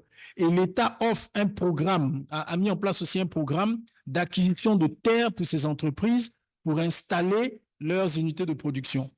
Et c'est un pays stable, ça c'est la troisième raison. La Côte d'Ivoire a connu des difficultés, comme bien entendu 2008-2007, nous savons que la Grèce a connu des difficultés, mais la Grèce est un modèle pour la Côte d'Ivoire parce que la Grèce a su se relever de ces difficultés. Vous voyez les images que la télévision nous montrait sur la Grèce, si on s'arrêtait sur ces images, on ne reviendrait jamais en Grèce. Parce que moi, je me souviens, à cette époque, je travaillais dans le secteur bancaire et on nous montait une Grèce avec des milliers de personnes pour un guichet, des gens qui se battaient, qui luttaient. Mais c'est l'image que certains ont voulu faire passer de ce pays-là. Mais aujourd'hui, nous sommes venus, nous avons vu la Grèce, un pays qui est debout et qui est au travail. C'est la même image qui a été passée de la Côte d'Ivoire et en général de l'Afrique, des pays en guerre, des gens qui vivent sur des arbres, des pays qui n'ont aucune ressource.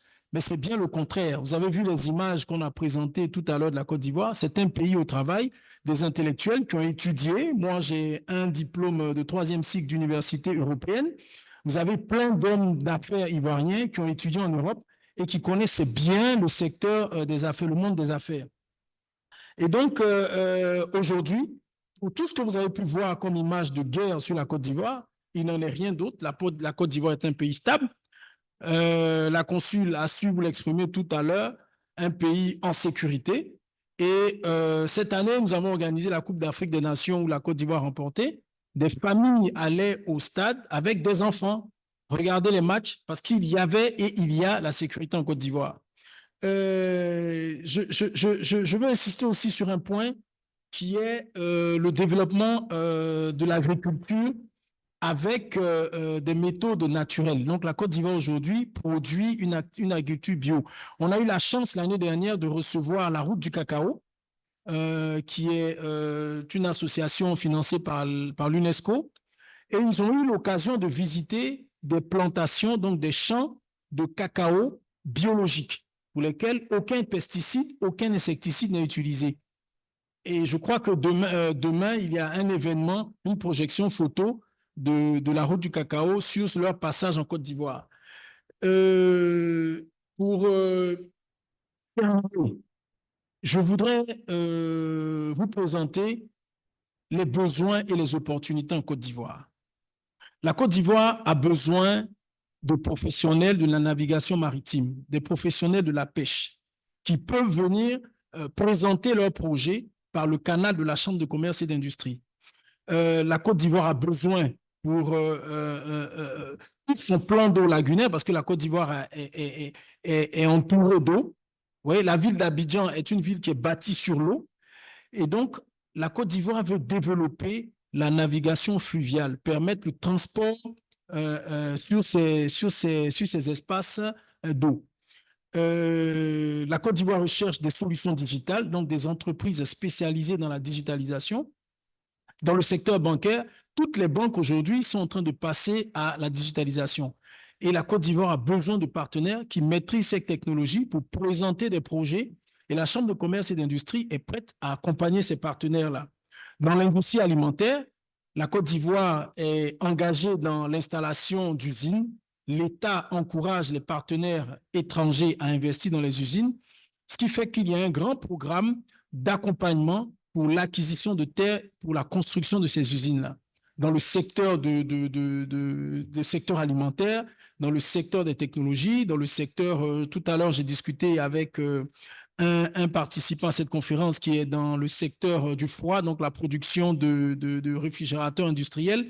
La Côte d'Ivoire a besoin de toutes ces choses. C'est un pays à partir duquel l'industrie explose et se vend dans tous ces pays, à peu près une dizaine de pays qui l'entourent. Et il y a une particularité, c'est que les pays voisins de la Côte d'Ivoire, lorsqu'ils voient une activité ou un produit qui a du succès en Côte d'Ivoire, adoptent immédiatement ce produit. Et c'est comme ça que ça se passe dans la sous-région. Le point de repère, c'est la Côte d'Ivoire. Ensuite, dans le secteur de la pêche, la Côte d'Ivoire a une côte bien fournie en poissons. Et il y a un secteur très particulier sur lequel le gouvernement s'est réveillé, c'est l'énergie renouvelable, l'énergie verte, par les éoliennes, l'énergie par le biogaz, la transformation des déchets. La Côte d'Ivoire recherche des professionnels capables de proposer des projets dans ce sens-là. Et nous avons l'avantage de bénéficier du financement de la Banque mondiale sur plusieurs projets. Et le pays, le gouvernement est ouvert. La Chambre de commerce et d'industrie est ouverte à vous présenter les projets que l'État recherche et qui sont prêts à être financés par la Banque mondiale. Et le secteur du tourisme, la Côte d'Ivoire est très chrétienne. Et il y a une église orthodoxe en Côte d'Ivoire, une très grande église orthodoxe. Et quand nous lisons la Bible, nous voyons, moi j'ai ramené ce matin, hier des messages à des amis que je vais à Thessalonique, et Thessalonique est inscrit dans la Bible. Et beaucoup de chrétiens en Côte d'Ivoire rêvent de visiter ces sites touristiques bibliques. Et je vous assure, il n'y a aucun opérateur touristique, donc aucun tour opérateur qui a proposé des excursions. Les gens vont en Israël, ils vont ici, ils vont là et tout. Mais l'histoire biblique dans la Grèce est très, très, très riche. Très riche. Nous sommes à la recherche d'opérateurs, de tour opérateurs que nous pouvons accompagner, qui vont pouvoir récupérer des Ivoiriens pour leur proposer des visites touristiques dans tous ces sites. La Crète, on a parlé de Thessalonique, il y a beaucoup, beaucoup d'endroits. Et j'ai vraiment une invitation pour vous, et c'est là que je vais m'arrêter. Une grande invitation. Tout à l'heure, je veux remercier M. Takas qui nous a fait une très belle présentation. J'ai vu qu'il connaissait bien la Côte d'Ivoire, il connaît très bien l'Afrique. Merci pour sa présentation. Nous avons, dans la première semaine du mois de décembre de cette année, la première foire économique ivoiro-hellénique. Ce sera la première fois que des entreprises grecques auront la possibilité de présenter leur savoir-faire. Et croyez-moi, c'est un grand marché. Et à cette foire, nous aurons des pays de l'Afrique de l'Ouest qui seront invités, qui pourront découvrir l'industrie grecque, découvrir le savoir-faire. Et la Côte d'Ivoire aussi, il y aura des exposants qui vont présenter les matières premières disponibles en Côte d'Ivoire. La Côte d'Ivoire, je sais qu'en Grèce, il y a de grandes usines de fabrication, de transformation d'aluminium, mais la Côte d'Ivoire est très, très riche en bauxite, qui est la matière première de l'aluminium. Le secteur des mines, on a découvert en Côte d'Ivoire, il y a un mois, la plus grande mine d'or au monde a été découverte en Côte d'Ivoire. Un gisement d'or qui est incalculable à cette heure-ci. Et l'État donne des permis pour exploiter bauxite, manganèse, et nous avons la joie. La plus grande mine de nickel-or est dirigée par un Grec. C'est une société grecque qui est installée en Côte d'Ivoire. La société CMB qui est dirigée par un Grec qui est membre de notre chambre. Vous voyez? Et donc, c'est une invitation que je vous fais. J'espère avoir le maximum d'entreprises possibles. Nous allons discuter avec les chambres de commerce et d'industrie de Thessalonique, d'Athènes. Nous allons revenir rencontrer des professionnels partout dans les îles, les professionnels du secteur maritime, des gens qui ont des choses à proposer, des entreprises qui ont besoin de sortir. Parce qu'aujourd'hui, les Ivoiriens, la Côte d'Ivoire a besoin de se diversifier, de rencontrer de nouveaux partenaires. Vous voyez que la configuration du monde est en train de changer et la Grèce a son mot à dire. Nous, ce que nous avons appris de la Grèce, c'est que la Grèce est la mère de l'Europe. Vous voyez, et nous encourageons la Grèce à reprendre sa position et la Côte d'Ivoire est prête à marcher avec la Grèce dans ce grand projet parce que de tout ce que nous avons entendu à l'école, Thalès, Pythagore et tout, Socrate et tout ça, c'est un grand savoir qui vient de Grèce. Et je pense que ce grand savoir a eu un impact à un moment donné, mais aujourd'hui en Afrique, ce savoir reste silencieux. Et la Côte d'Ivoire veut être la porte ou disons le porte-voix de la Grèce auprès de tous ces pays d'Afrique. Merci.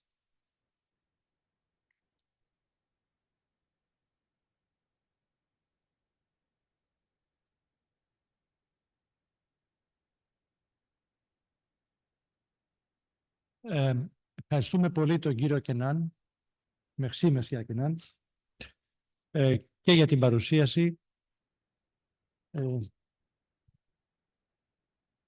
Έχουμε σημειώσει και τις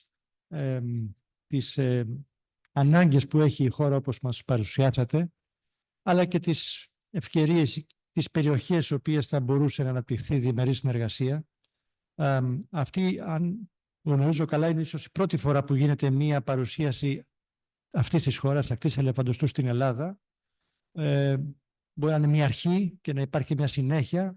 Σημειώσαμε και την εκδήλωση που σχεδιάζεται να οργανωθεί το Δεκέμβριο στην ακτή ελεφαντοστού και ελπίζουμε ότι όποιες εταιρείες ελληνικές θέλουν να διερευνήσουν αυτή τη χώρα και σε συνεργασία και με την υποστήριξη φυσικά του Ελληνο-Αφρικανικού Επιμελητηρίου μπορούν να το κάνουν.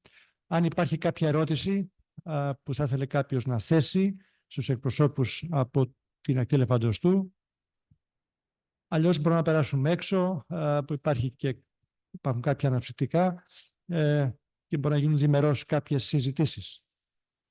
Θα θέλαμε να ευχαριστήσουμε όλους εσάς που μείνατε σε αυτή την εκδήλωση.